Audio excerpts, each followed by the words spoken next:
না তো আমাদের দেশে ভাবো রামমোহন রায় যদি না জন্মগ্রহণ করতো তাহলে আজকেও সতীদাহ প্রথা হয়তো চলতো। যে একটা কারোর স্বামী 70 বছর বয়সে মারা গেছে এবং তুমি ভাবো, নিজেকে ইমাজিন করো যে 20 বছর তুমি একটা ছোট্ট বাচ্চা মেয়ে, তোমাকে ওর সাথে মরতে হবে এবং গরম চিতায় মরতে হবে। জাস্ট ইমাজিন করো কত কাওয়ার্ডনেস ছিল সমাজে। চিঠিতে লেখা ছিল যে আমরা অত্যন্ত আপ্লুত যে আপনি এরকম একটা নোবেল প্রাইজ পেয়েছেন, কিন্তু আপনি নোবেল প্রাইজটা নিতে স্টেজে আসবেন না। এতে পুরুষ সমাজের একটা লজ্জা যে পুরুষ সমাজের হাতে আপনি একমাত্র মহিলা যিনি স্টেজে উপস্থিত থাকবেন এবং সবার কাছ থেকে একটা প্রাইজ নেবেন। আজকালকার যুগে যদি তোমরা হতে হয়তো তোমরা হাত পেতে মেনে নিতে, হ্যাঁ হ্যাঁ ঠিক আছে আমাকে ঘরে দিয়ে দেন, আমি থাকবো, কোনো ব্যাপার না, আমি ঘরেই থাকবো, আমাকে নোবেলটা দিলেই হতো। না, ম্যাডাম কিউরি এরকম করেননি। ম্যাডাম কিউরি নিজে স্টেজে উপস্থিত থাকলেন এবং নিজে উপস্থিত থাকার পর তিনি ওই চিঠিটা সবার সামনে পড়ে শোনালেন যে নোবেল কমিটি জিউরি এইরকম কিছু একটা আমাকে লিখে পাঠিয়েছেন and everyone appreciated her. Madam কিউরির নোবেল প্রাইজ উইনিং একটা গোটা পুরুষ সমাজের গালে চর ছিল যে পড়াশোনা করার অধিকার শুধুমাত্র পুরুষদেরই নয়, মেয়েদেরও আছে। এবং মেয়েরা শুধুমাত্র 1 2 3 4 5 6 পড়বে না, তারা হায়ার এডুকেশনও করতে পারে। ম্যাডাম কিউরি সেই জন্য সেই সমাজে ওয়াজ লাইক একটা প্রদীপ, যেটা মহিলা সমাজকে লাইটনিং করেছিলেন। আমাদের দেশেও ছিল, ঈশ্বরচন্দ্র বিদ্যাসাগর ছিলেন, রাজা রামমোহন রায় ছিলেন। তুমি ভাবো সেই যুগে যেখানে আমাদের দেশের মেয়েরা কথা বলতে পারতো না ঠিক মতো, খুব রেয়ার অফ দ্য রেয়ারেস্ট, আমাদের জ্যোতিবা ফুলে সেরকম ওয়ান অফ দেম ছিল যারা মানে পিছিয়ে পড়া সমাজকে খুব উন্নত করেছিলেন, কিন্তু সেই জায়গায় নোবেল প্রাইজ পাচ্ছে একজন মেয়ে। আজকে যে চ্যাপ্টারটা শুরু করছি আমরা সেটা হচ্ছে পরমাণুর গঠন, এবং পরমাণুর গঠনকে আমরা দুটো পার্টে ভাঙবো। আজকে বেসিক টুকু করাবো এবং বোরের তত্ত্ব থেকে বাকি পার্টটা আমরা সেকেন্ড ক্লাসে করাবো। এবং নেক্সট ক্লাসে শুধু বোরের তত্ত্ব পড়াবো না, বোরের তত্ত্ব পড়ানোর সঙ্গে সঙ্গে আমরা মৌলের ধারণাটাকেও শেষ করে দেবো। তাই আজকের ক্লাসটা একটু কম হবে, নেক্সট ক্লাসটা একটু বেশি হবে, কারণ একসাথে আমরা পরমাণুর গঠন শেষ করে মৌলের ধারণাটা করাবো যাতে আমার পড়াতে সুবিধা হয়। তাই আশা করব আগামী সপ্তাহে মৌলের ধারণা পর্যন্ত সবটাই শেষ হয়ে যাবে এবং তারপর আমরা দ্রবণ ধরবো। ক্লিয়ার হয়েছে? এইভাবে প্যাটার্নে আমরা চলবো। ক্লিয়ার হচ্ছে সবার? আগামী সপ্তাহে রবিবার দিন বল ও গতি এবং পরিমাপ এই দুটো চ্যাপ্টারের ওপর বড় পরীক্ষা নেওয়া হবে। পরীক্ষা 50 মার্কসের হলে 1.5 ঘন্টা হবে, 70 মার্কসের হলে 2 ঘন্টা হবে। ডিপেন্ড করছে কত মার্কসের নেব আমি জানি না, তোমরা রেডি হয়ে আসবে দুটো চ্যাপ্টার। ক্লিয়ার হচ্ছে সবার? সামনে রবিবার দিন, তারপর যেমন পড়া চলছে সেরকম চলছে, সামনে রোববার এই পরীক্ষাটা হবে। ক্লিয়ার? সবার যেন মাথায় থাকে। কি হয়েছে বলো, কি ডাউট? পরিমাপ ও বল ও গতি, আস্তে, পরিমাপ ও বল ও গতি। তাহলে যদি আমরা পরমাণুর গঠন পড়ানো শুরু করি, তাহলে এই পরমাণুর গঠনের মধ্যে প্রথমে আমরা যেটা পড়বো, একদম যদি বেসিক থেকে শুরু করি, তাহলে আজ থেকে আমাদেরকে 1000-1500 বছর আগে যেতে হবে, যখন আমাদের ভারতীয় বিজ্ঞানী মহর্ষি কনাদ ছিলেন। মহর্ষি কনাদ ক্লাস 8 যদি পড়ে থাকো, তিনি বলেছিলেন প্রথম যে পদার্থগুলোকে ভাঙতে ভাঙতে এমন একটা জায়গায় যেতে পারি যার থেকে আর ছোট কণা আমরা খুঁজে পেতে পারি, তাকে পরমাণু বলা হয়েছিল। আমাদের যদি দেখো শাস্ত্রে সেখানেও পরমাণুর কথাটা উল্লেখ আছে। এবং যদি আমরা গ্রিক বা ইউরোপিয়ান হিস্ট্রিতে যাই, সেখানে আমাদের লিওকিপাস, ডেমোক্রিটাস এরকম ছিলেন বিজ্ঞানী বা দার্শনিক, তারা বলেছিলেন যে এমন একটা পদার্থ বা ছোট্ট ছোট্ট কণা পাওয়া যেতে পারে যাকে আর ভবিষ্যতে ভাঙা যেতে পারে না, দ্যাট ইজ কল্ড অ্যাটোমস। এবং সেই অ্যাটোমস কথা থেকে এসেছিল অ্যাটম, এবং অ্যাটমকে আমরা বলছি পরমাণু। তো বিভিন্ন সভ্যতা বিভিন্ন জায়গায় এই ছোট ছোট পদার্থগুলোকে নিয়ে, অর্থাৎ আমরা কি দিয়ে তৈরি, এই কোনো পদার্থ, এই পেন হতে পারে, মোবাইল হতে, এগুলো কি দিয়ে তৈরি, এগুলো নিয়ে কৌতূহল থাকে অনেকের ক্ষেত্রে। যেমন ছোট অবস্থায় কৌতূহলটা সব থেকে বেশি, কেউ সাইন বাকি আছো করা অ্যাটেন্ডেন্স শিটে, তো এই কৌতূহল দেখবে ছোটবেলায় থাকে। বাচ্চারা যখন দেখে কোনো জিনিসকে প্রথমে তারা মুখে নেয়, কারণ কি তাদের মুখের স্বাদ সবসময় আগে বেশি বুঝতে পারে ওরা, সেই জন্য কোনো কিছু নিয়ে আগে ওরা মুখে নেয়। বিষ দিলে পরেও বিষটা আগে মুখে নেবে, কারণ কি সে জানে না। তেমনি আমরাও কি অনেক কিছু জানি না, আমরা শিখতে চাই, ঠিক আছে, শেখার মেন্টালিটি থাকতে হবে। তাহলে আমরা সেই জায়গা থেকে আস্তে আস্তে আস্তে ডেভেলপ করতে করতে করতে 1800 সাল নাগাদ বা 1808-6 সাল নাগাদ আমরা একটা নতুন তত্ত্ব পেলাম, যেটা আমাদেরকে দিয়েছিলেন ডাল্টন। তাকে বলা হচ্ছে ডাল্টনের পরমাণুবাদ। ডাল্টনের পরমাণুবাদ প্রথম ছিল যিনি এমন একটা থিওরি দিলেন যেখানে একটা পরমাণু সম্বন্ধে আমাদেরকে ধারণা দিতে পারলেন যে পরমাণু কেমন হতে পারে। তিনি কতগুলো তত্ত্বের কথা বলেন, he introduce some kind of thesis. কি ছিল সেগুলো? 1 নম্বর, পরমাণু কি হবে? নিরেট গোলাকার। পরমাণুগুলো হবে নিরেট গোলাকার। একই পদার্থের পরমাণুগুলোর ভর বা ওজন একই রকম হবে, ভিন্ন পদার্থের পরমাণুগুলির ভর বা ওজন ভিন্ন রকম হবে। তাহলে লজিক্যালি আমরা দেখছি যে পরমাণুগুলো নিরেট গোলাকার হয়, একই পদার্থের পরমাণুর ভর একই রকম, ভিন্ন পদার্থের পরমাণুর ভর ভিন্ন রকম হয়। এই হলো তার কথা। আর কি ছিল 3 নম্বর পয়েন্ট, পরমাণুকে ভাঙা যায় না, এটা ইনডিভিজিবল, অর্থাৎ পরমাণুকে ভেঙে আর তুমি নতুন কিছু পেতে পারো না, পরমাণুই শেষ। এবং রাসায়নিক বিক্রিয়ার সময় পরমাণুগুলি তাদের আয়তনের সরল অনুপাতে বিক্রিয়া করে, এগুলো তিনি বলেছিলেন। এবং Dalton was at that time peak লেভেলে ছিল। কেন? কারণ এর থেকে প্রথম তত্ত্ব আর কেউ দিতে পারেনি, তাকে অ্যাট দ্যাট মোমেন্ট চ্যালেঞ্জ করার মতোও কেউ ছিল না। তো ডাল্টনের সেই টাইমের অরা ছিল হাই লেভেলের। কারণ কি, সেই সময় ডাল্টনকে দাঁড়িয়ে কেউ সম্মুখীন করে চ্যালেঞ্জ করে বলবে যে ভাই কি এগুলো ভুলভাল বলছো, এই ক্ষমতাটুকু তো কারো ছিল না। তো তিনি প্রথম তত্ত্ব দিলেন, একটা থিসিস দিলেন, এবং সেই থিসিসটার জন্য তাকে ফাদার অফ অ্যাটমিসিটি বা পারমাণবিকতার আমাদেরকে কি বলা হয়, জনক বলা হয়, পরমাণুবাদের। সো ফাদার এই কারণে বলা হচ্ছে, কারণ কি তিনি ছিলেন জনক, তিনি ইন্ট্রোডিউস করলেন প্রথম পৃথিবীতে যে পরমাণু কি জিনিস হতে পারে। বিভিন্ন বছরের পড়াশোনাকে মাথায় রেখে হঠাৎ করে তিনি একদিন বলে দিলেন যে পরমাণু ভাঙা যায় না, মন হলো স্বপ্ন দেখলাম দিয়ে লিখে দিলাম, না, তার জন্য বছরের পর বছর পড়াশোনা ছিল। তিনি পড়াশোনা করে এই জায়গায় এসে দাঁড় করিয়েছিলেন নিজের তত্ত্বটাকে, এবং তিনি প্রকাশ করতে পেরেছিলেন। যদি তিনি পড়াশোনা না করতেন তাহলে পরে এই কথাগুলো লিখতে পারতেন না। So he studied and introduce the atomic law, বা আমরা বলতে পারি কি পারমাণবিকতা বা পারমাণুবাদ, অ্যাটমিসিটি আমাদের সামনে। সো এইগুলো দেওয়ার পর ডাল্টন ওয়াজ আনচ্যালেঞ্জড। তো এইগুলো দেওয়ার পর শুধুমাত্র ডাল্টনের পরমাণুবাদ নিয়ে যে পড়াশোনা হচ্ছে তা তো নয়, গোটা বিশ্বের বিভিন্ন দেশ বিভিন্ন সময় রিসার্চে মগ্ন সেই মোমেন্টে। এবং সেই মোমেন্টে একটা বিশাল ঘটনা ঘটছে, দ্যাট ইজ কল্ড এক্সপেরিমেন্ট বা ক্যাথোড রশ্মির আবিষ্কার। একটা এক্সপেরিমেন্ট যেখানে ক্যাথোড রশ্মি আবিষ্কার হচ্ছে। আবিষ্কারের যদি পেছনে যাও তাহলে বিজ্ঞানী প্লুকার এবং গোল্ডস্টাইন এই আবিষ্কারের পেছনে বড় অবদান রেখেছিলেন, বিজ্ঞানী প্লুকার এবং গোল্ডস্টাইন। এবং প্লুকার গোল্ডস্টাইনের এই কাজটাকে ভালোভাবে প্রসারিত করেছিলেন বিজ্ঞানী উইলিয়াম ক্রুকস, এবং এই পরীক্ষাটা মোটামুটি ক্রুকসের নাম নিয়েই পরিচিত আমরা বলতে পারবো। তো যাই হোক, এখানে 3 জন বিজ্ঞানীর একটা বড় অবদান আছে, দ্যাট ইজ কল্ড প্লুকার, গোল্ডস্টাইন এবং আমরা কি বললাম উইলিয়াম ক্রুকস। পরীক্ষাটা কি ছিল? পরীক্ষাটা ছিল একটা হাই ফ্রিকোয়েন্সি বা হাই মানে তোমার এমন একটা কাঁচের নল, সেই কাঁচের নলের সঙ্গে একটা পাম্প যুক্ত আছে। ওই পাম্প দিয়ে কি করছি আমরা, বায়ুকে টেনে নিচ্ছি, ভ্যাকুয়াম করছি।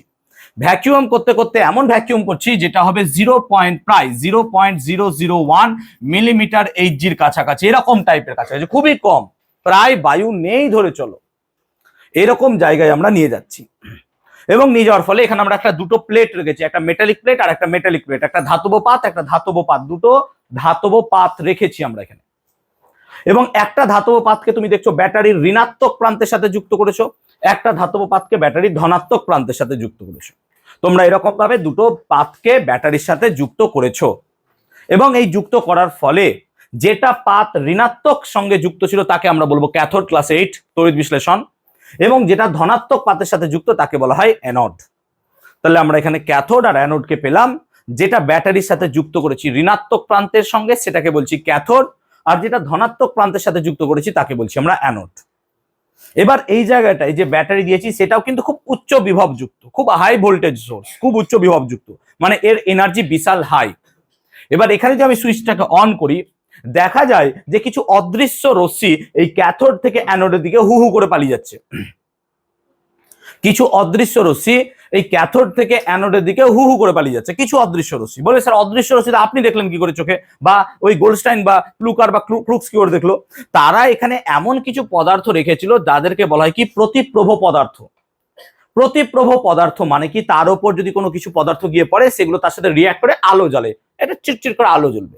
তাহলে এখানে এক প্রকারের আলো জ্বললো। তখন তারা বললেন যে ক্যাথোড থেকে কিছু অদৃশ্য রশ্মি অ্যানোডের দিকে চলে যাচ্ছে, যেহেতু এটা ক্যাথোড থেকে নির্গত হচ্ছে বলে এর নাম কি দেওয়া হলো, ক্যাথোড রশ্মি। যেহেতু এটা ক্যাথোড থেকে নির্গত হচ্ছে বলে এর নাম কি দিলাম, ক্যাথোড রশ্মি। তাহলে উইলিয়াম ক্রুকস, প্লুকার, গোল্ডস্টাইন এদের আবিষ্কারের একটা যুগান্তকারী আবিষ্কার কি ছিল না, তো ক্যাথোড রশ্মির আবিষ্কার। ক্যাথোড রশ্মি ডিসকভার্ড হলো, আবিষ্কার হলো ক্যাথোড রশ্মি। কিন্তু এই ক্যাথোড রশ্মির বৈশিষ্ট্য সম্বন্ধে আমাদের কাছে কিছু জানা ছিল না। We do not know about what is cathode ray actually, এর প্রপার্টি কি, বৈশিষ্ট্য কি। যেমন আমাদের প্রত্যেকের বৈশিষ্ট্য আছে, তোমার একটা বৈশিষ্ট্য, ওর একটা বৈশিষ্ট্য, ওর একটা বৈশিষ্ট্য, আমার এক প্রকারের বৈশিষ্ট্য, আমাদের প্রত্যেকের বৈশিষ্ট্য আছে, আমরা বৈশিষ্ট্য সম্বন্ধে ওয়াকিবহল।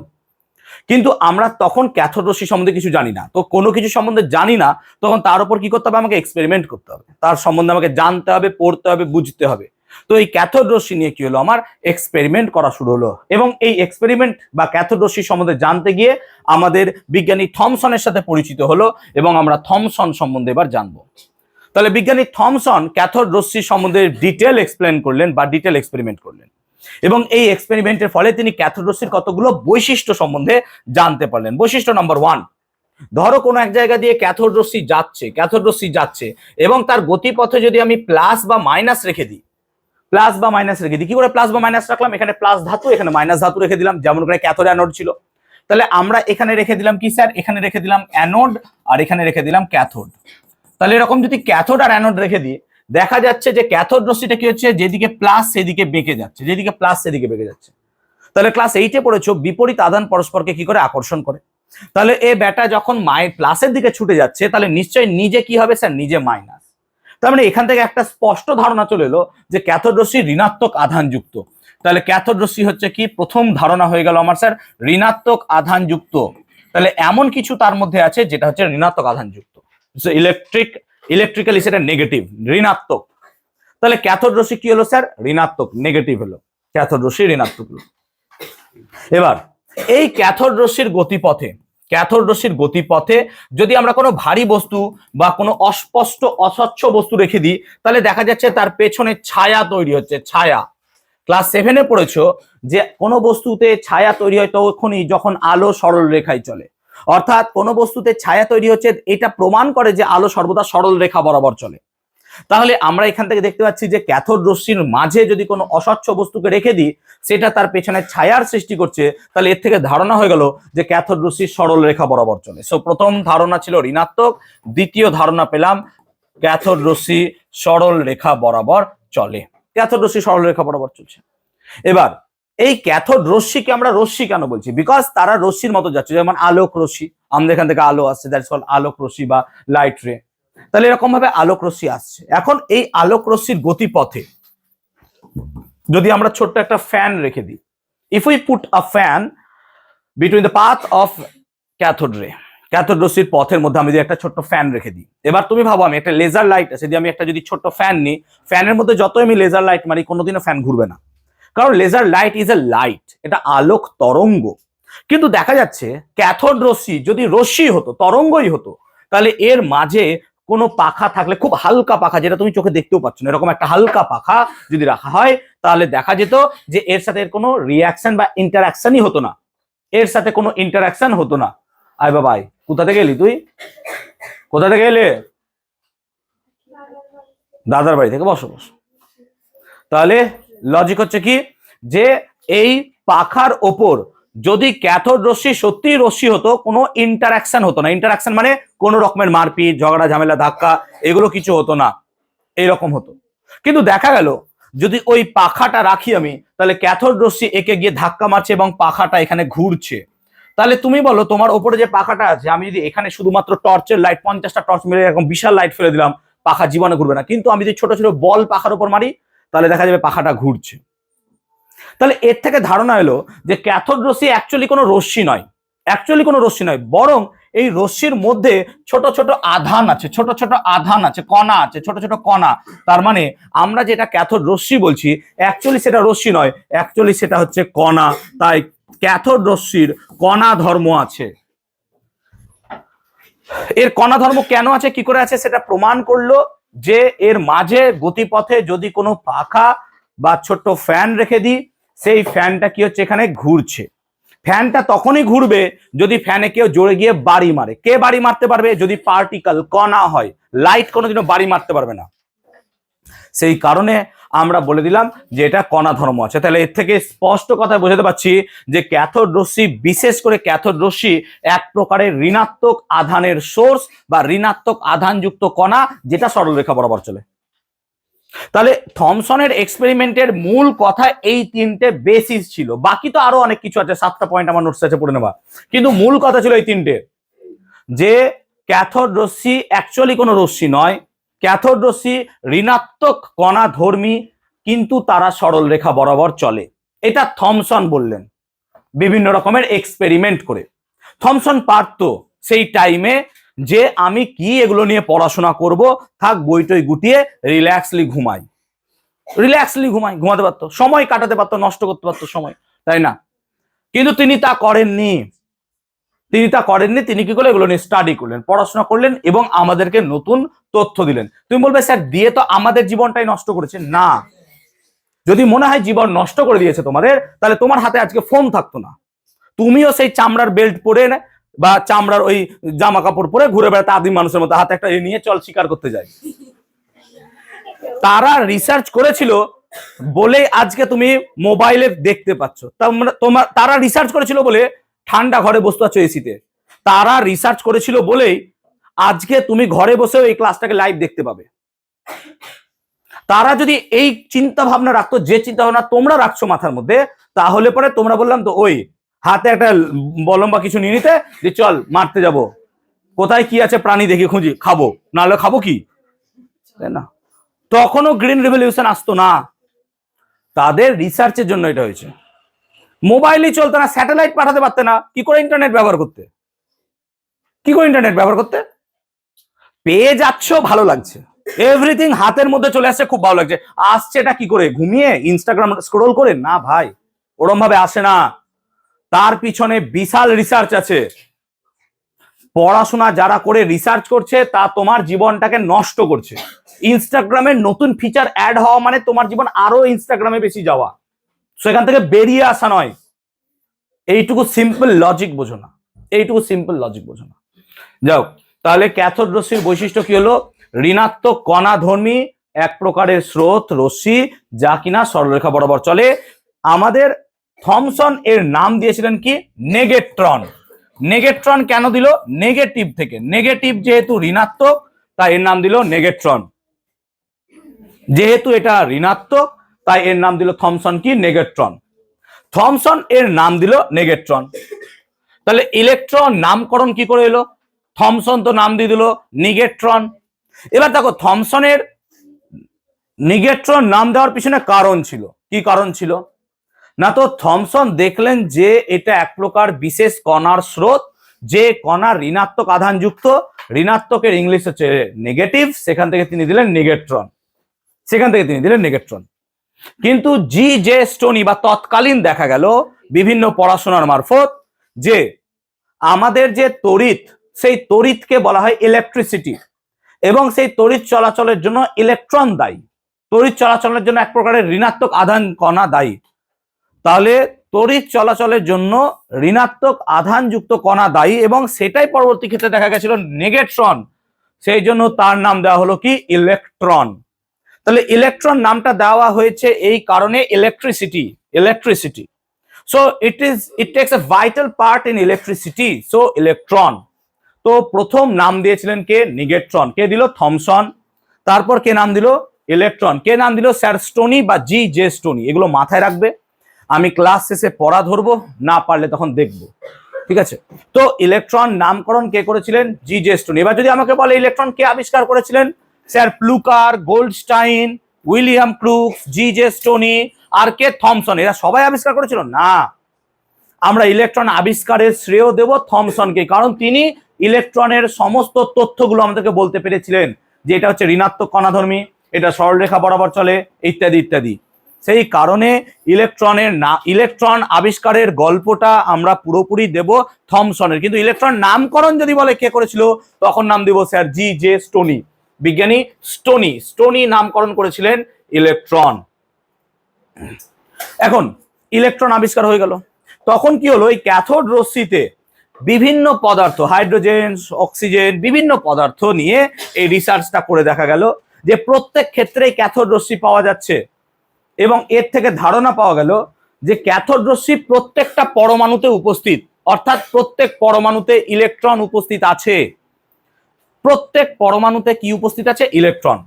তাহলে এর থেকে ধারণা হলো যে ইলেকট্রন পরমাণুর মধ্যে অবস্থিত একটা আদি কণা, যেটা প্রত্যেকটা পরমাণুর মধ্যে উপস্থিত আছে ইলেকট্রন, হাইড্রোজেন থেকে শুরু করে সব রকম পরমাণু। এবং এই ইলেকট্রন আদি কণা, এবং এটা সব জায়গায় উপস্থিত থাকে। এইটাকে ভেবে থমসন একটা মডেলের কথা ভাবলেন। মডেলটা কি? তিনি ভাবলেন যে ইলেকট্রন যদি প্রত্যেক পরমাণুতে থাকে ভাই, তাহলে পরমাণু নিজে নিস্তড়িত, ক্লাস 8 মনে করে দেখতে পারো, পরমাণু নিজে নিস্তড়িত, পরমাণু নিজে যেহেতু নিস্তড়িত, তাহলে আমরা বলবো যদি সেখানে ইলেকট্রন নামক ঋণাত্মক কণা থাকে, তাহলে সেখানে ধনাত্মক কিছু তো থাকবেই। কি থাকবে তা জানি না, কেন? তখনও প্রোটন আবিষ্কার হয়নি, তখনও প্রোটন আবিষ্কার হয়নি। তাহলে ইলেকট্রন থাকলে ভেতরে কিছু একটা প্রোটন বা পজিটিভ কিছু একটা থাকতে পারে, যেটা তোমরা জানো প্রোটন। এবং এটা নিয়ে থমসন একটা মডেল কল্পনা করলেন, that is called watermelon model. Watermelon মডেলটা কি ছিল? থমসন মনে মনে ভাবলেন যে ডাল্টন নিজের অরা নিয়ে তখন বসে আছে, কিন্তু ওকে কেউ ভুল প্রমাণ করেনি। ডাল্টন তো বলে দিয়েছে পরমাণু নিরেট গোলাকার। তো তিনি ভাবলেন তরমুজের সিচুয়েশনটা, তিনি ভাবলেন যে তরমুজ যেটা আছে সেটা তো গোল নিরেট। তো তিনি ভাবলেন তরমুজের ভেতরে যে বীজগুলো আছে, সিডস বীজগুলো আছে, সেইগুলো যদি আমার ইলেকট্রন হয়, তাহলে যে লাল রঙের অংশটা সেটা পুরোটাই ধনাত্মক আধানযুক্ত। অর্থাৎ একটা পরমাণু is nothing but like a watermelon, একটা তরমুজের মতো। একটা তরমুজের মতো হচ্ছে একটা পরমাণু, যার ভেতরে লাল অংশটা হচ্ছে পুরোটা ধনাত্মক আধান দিয়ে তৈরি, এবং ওই বীজগুলো হচ্ছে তার মধ্যে সুন্দর সাজানো আছে ইলেকট্রনগুলো। এবং এই মডেলটাকে ওয়াটারমেলন মডেল বলা হলো। এই মডেলটাকে কি বলা হলো? Watermelon model. Because of that এটাকে এরকম ভাবে ভাবতে পারো যে একটা কেক আছে, কেকের ওপর আমরা কিসমিস বসিয়ে দিই সাজানোর জন্য, সেজন্য এটাকে অনেক সময় বলা হয় পাম পুডিং মডেল। পুডিং মানে কি? কেক, পিঠে। তো সেই জন্য পাম পুডিং মডেলের ক্ষেত্রে আমরা ওপরে কি করি, ওরকম করে কেকটাকে সাজানোর জন্য সুন্দর কিসমিস ছড়িয়ে দিই। যেমন তুমি দেখবে ব্ল্যাক ফরেস্ট কেক কিনতে গেলে তার উপর দেখবে চেরি সাজানো থাকে লাল কালারের। তো লাইক দ্যাট এরকম ভাবে তুমি ভাবতে পারো যে ওয়াটারমেলন বা পাম পুডিং মডেল আমাদেরকে দিয়েছিলেন বিজ্ঞানী থমসন বা থমসন। তো থমসন তো মডেল দিয়ে দিল। এই থমসন মডেল দিয়ে দেওয়ার পর থমসনের মডেল ওয়াজ কোয়াইট সাকসেসফুল তৎক্ষণ যখন এটা দিল। কিন্তু অনেকের মনে প্রশ্ন দাঁড়ালো, দেখো কিছু একটা মডেল যেটা আমরা দিচ্ছি সেটা প্র্যাকটিক্যাল করেও যদি তার সাথে মিলে যায় তবেই সেটা অ্যাকচুয়ালি মডেল, কিন্তু যদি প্র্যাকটিক্যালের সাথে না মেলে তাহলে কিন্তু ক্ষতি। যেমন ধরো আমি তোমাকে থিওরিতে পড়ালাম যে পাখি এমন হবে যার 6টা পা থাকবে, আমি উদাহরণ দিচ্ছি, তোমাকে পাখি পড়ালাম 6টা পা আছে, তাই না, তার দুই দিকে এরকম ডাইনোসরের মতো গলা আছে, মুখ আছে, এরকম শেখালাম।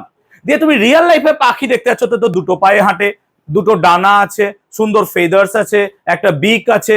তুমি তখন বলবে হ্যাঁ স্যার এই তো প্র্যাকটিক্যালি পাখি দেখতে পাচ্ছি, আপনি কি পড়ালেন? এটা অবভিয়াসলি ভুল। তাহলে থমসন যে মডেলটা দিল সেই মডেলটা যদি প্র্যাকটিক্যালের সাথে মিলে যায় তবেই তার মডেল সাকসেসফুল, নাহলে মডেল সাকসেসফুল নয়, সিম্পল কথা। তাহলে আমাদেরকে যে মডেলটা থমসন দিল সেটা যখন প্র্যাকটিক্যালি পড়াশোনা করা গেল তখন দেখা গেল এই থমসনের মডেলে অনেক ভুল দেখা যাচ্ছে। প্রথম ভুল, যে পজিটিভ আর নেগেটিভ একসাথে মিলে মিশে যায়, যেমন plus Q R minus Q কে যদি মিলিয়ে দাও জিরো হয়ে যাবে, হ্যাঁ না বলো, আধান থাকবে না, নিউট্রাল হয়ে যাবে। তাহলে এখানে সব আধানগুলো যদি এরকম ভাবে থাকে মিলেমিশে ঘেটে ঘুটে, তাহলে এদের পুরোটাই তো জিরো হয়ে যাওয়া উচিত, প্লাসও মাইনাসও। তাহলে অ্যাকচুয়ালি এটা পুরো জিরো হয়ে যাওয়া উচিত, কোনো আধানই থাকা উচিত নয়। তাহলে এখান থেকে একটা ইলেকট্রনকে কি করে বার করে আনবো? আমি একটা ইলেকট্রনকে বার করে আনবো কি করে? সব তো পজিটিভ ওকে ঘিরে বসে রয়েছে। কিছু বলছো বাবু? মনে হয়েছে কিছু এখানে বোঝাতে পারবে? আসবে বলো আমাকে, মুখ সুসুর করলে এখানে বলো, আমার গলা ব্যথা হয়ে যাবে, তোমরা বুঝিয়ে দাও কিছুক্ষণ।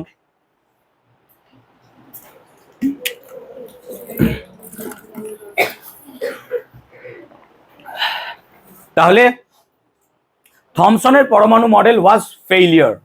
ফেইলিয়ার কেন হলো? কারণ প্র্যাকটিক্যালের সাথে কোনো মিলই নাই থমস মডেলের। যেমন আমি পাখির উদাহরণ দিলাম, তো যেহেতু কোনো রকমের মিল নাই তাই এই মডেলকে আমরা কি দিয়ে দিলাম? বাদ দিয়ে দিলাম। তখনও অ্যাকচুয়াল পরমাণু দেখতে কি রকম হয় কেউ জানে না, যখনকার ইতিহাস আমি বলছি। তো লজিক্যালি থমসনের পরমাণু মডেলকে আমরা বাদ দিলাম।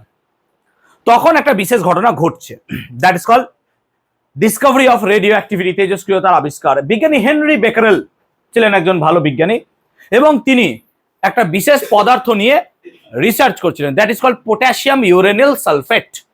পটাশিয়াম ইউরেনিল সালফেট নামক একটা পদার্থ নিয়ে তিনি রিসার্চ করছিলেন। এবং এই রিসার্চ করার সময় তিনি কি করলেন?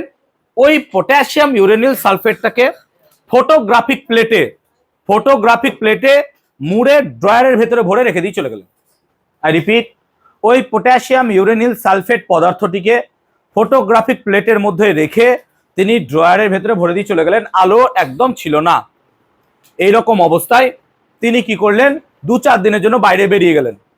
2-4 দিনের জন্য বাইরে বেরিয়ে গিয়ে তিনি যখন ফেরত এসে দেখেন, তখন দেখছেন ওই পটাশিয়াম ইউরেনিল সালফেট নামক পদার্থটার জন্য বা ওই ফটোগ্রাফিক প্লেট যার মধ্যে আমি পটাশিয়াম ইউরেনিল সালফেটকে মেখে রেখেছিলাম বা বেঁধে রেখেছিলাম, তার গায়ে 6টা দাগ পড়ে গেছে। দেয়ার ইজ সাম দাগ, কিছু দাগ আছে তার মধ্যে। এবং ওই দাগটাকে রেখে তিনি কি হয়েছে না হয়েছে জানি না, ভাগ্য ঘুমাবো আমি, বাস রিসার্চ ওখানেই বন্ধ হয়ে যেত, যেটা তোমরা করতে, যেটা আমি করতাম। তিনি কি করলেন, হি কোয়েশ্চেন করলেন যে এটা কেন হলো, হোয়াই, কেন দাগ পড়লো। তখন তিনি প্রথম ধারণা যেটা নিয়ে এলেন যে পটাশিয়াম ইউরেনিল সালফেট থেকে কিছু অদৃশ্য রশ্মি বেরোচ্ছে, যেটা চোখে আমরা দেখতে পাচ্ছি না। কিছু অদৃশ্য রশ্মি বেরোচ্ছে যেটা ফটোগ্রাফিক প্লেটকে কি করছে, আক্রমণ করছে এবং তার গায়ে 6টা দাগ দিয়ে দিচ্ছে। এইটাই তার ধারণা ছিল। এই অদৃশ্য রশ্মিগুলো কি ছিল আমরা তখন জানতাম না, সেজন্য এর নাম তখন রাখা হয়েছিল বেকারেল রশ্মি। বেকারেল রশ্মি কেন, বিকজ বেকারেল আবিষ্কার করেছিল বলে তার নাম দেওয়া হয়েছিল বেকারেল রেজ। কিছু রশ্মি বেরোচ্ছে যেটা সম্বন্ধে কোনো ধারণাই নেই, there is no idea about that, যে কোন কি কিছু জানি না আমরা। তো তখন এই ঘটনাটার কিছু নাম দেওয়া হয়নি, কিছুই হয়নি, কিছু নাথিং, বেকারেল রশ্মি রেখে তিনি একটা পেপারে পাবলিশ করলেন। এটা শোনার পর বিজ্ঞান মহলের মধ্যে আবার আবিষ্কারের প্রথম মানে আবিষ্কারের নেশা, আলাদা নেশা।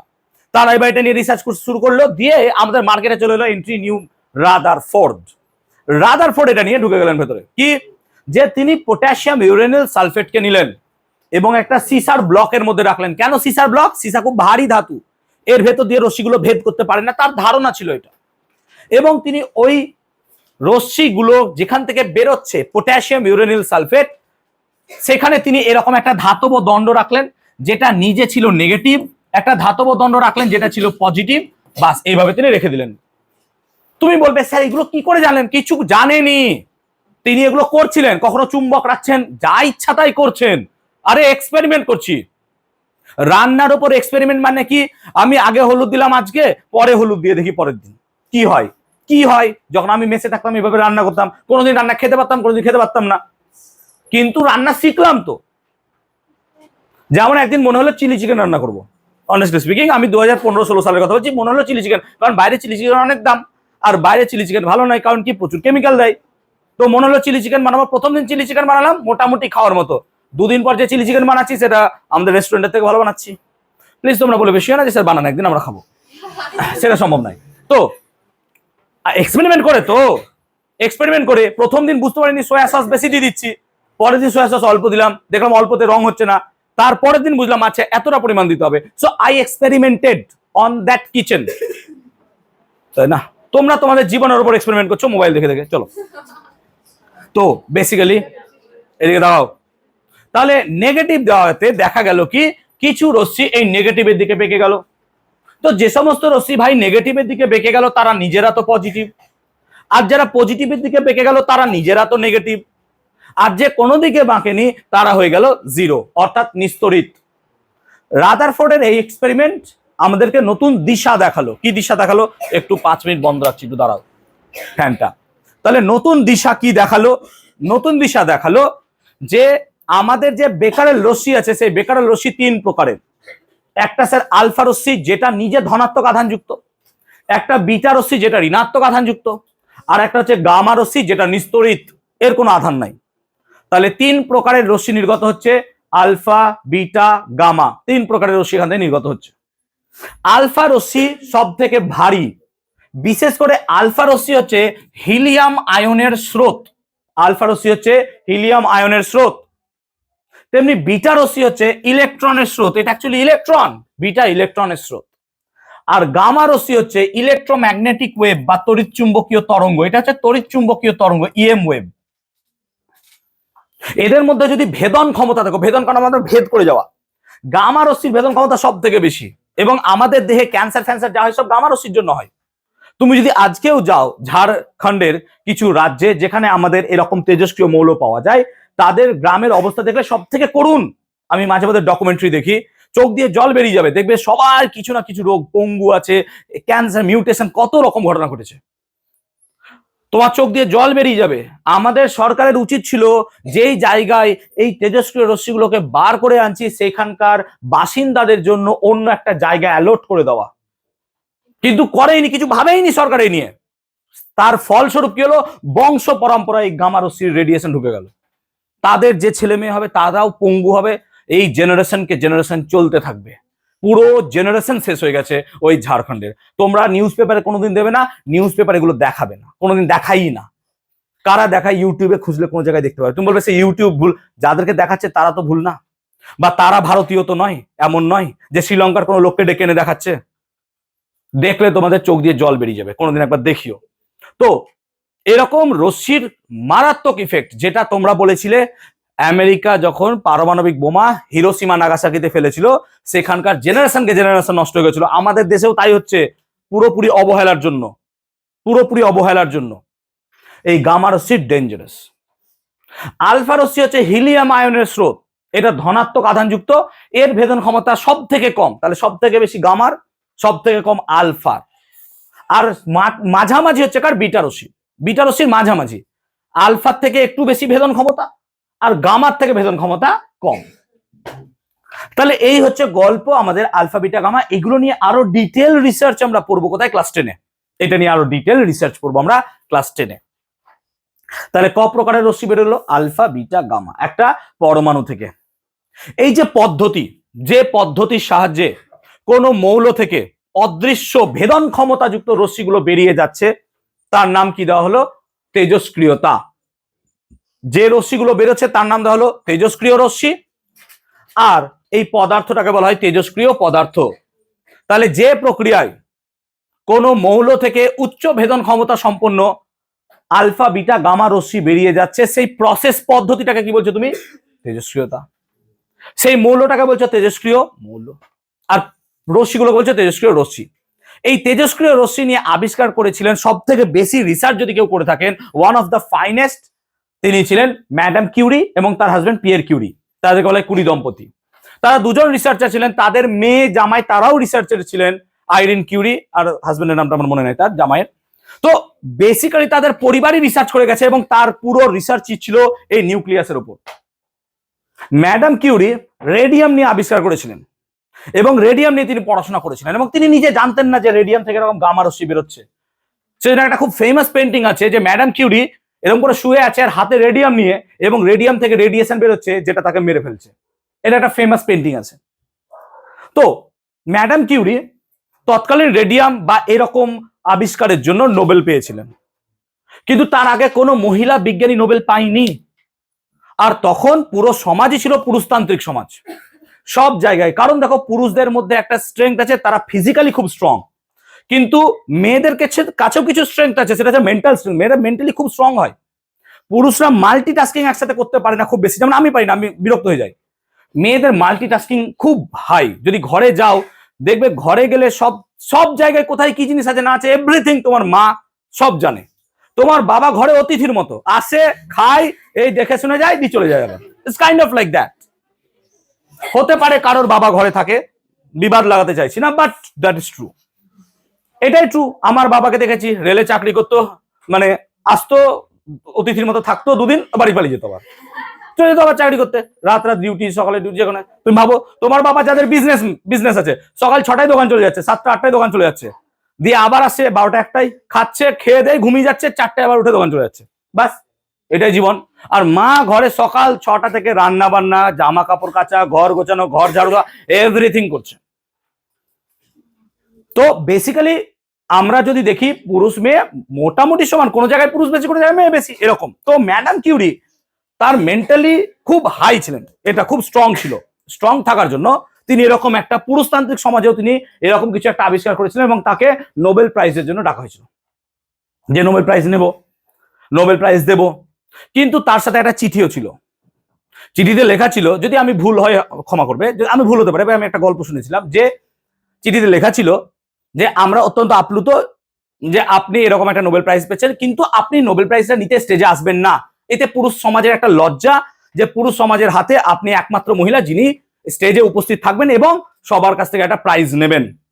আপনাকে ঘরে সেই প্রাইজটা পাঠিয়ে দেওয়া হবে। That was a shame towards the women. মহিলা সমাজের জন্য সব থেকে অপমান ছিল সেখানে।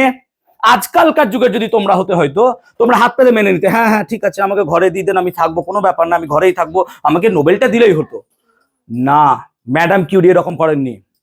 ম্যাডাম কিউরি নিজে স্টেজে উপস্থিত থাকলেন এবং নিজে উপস্থিত থাকার পর তিনি ওই চিঠিটা সবার সামনে পড়ে শোনালেন যে নোবেল কমিটি জুরি এইরকম কিছু একটা আমাকে লিখে পাঠিয়েছেন, অ্যান্ড এভরিওয়ান অ্যাপ্রিসিয়েটেড হার।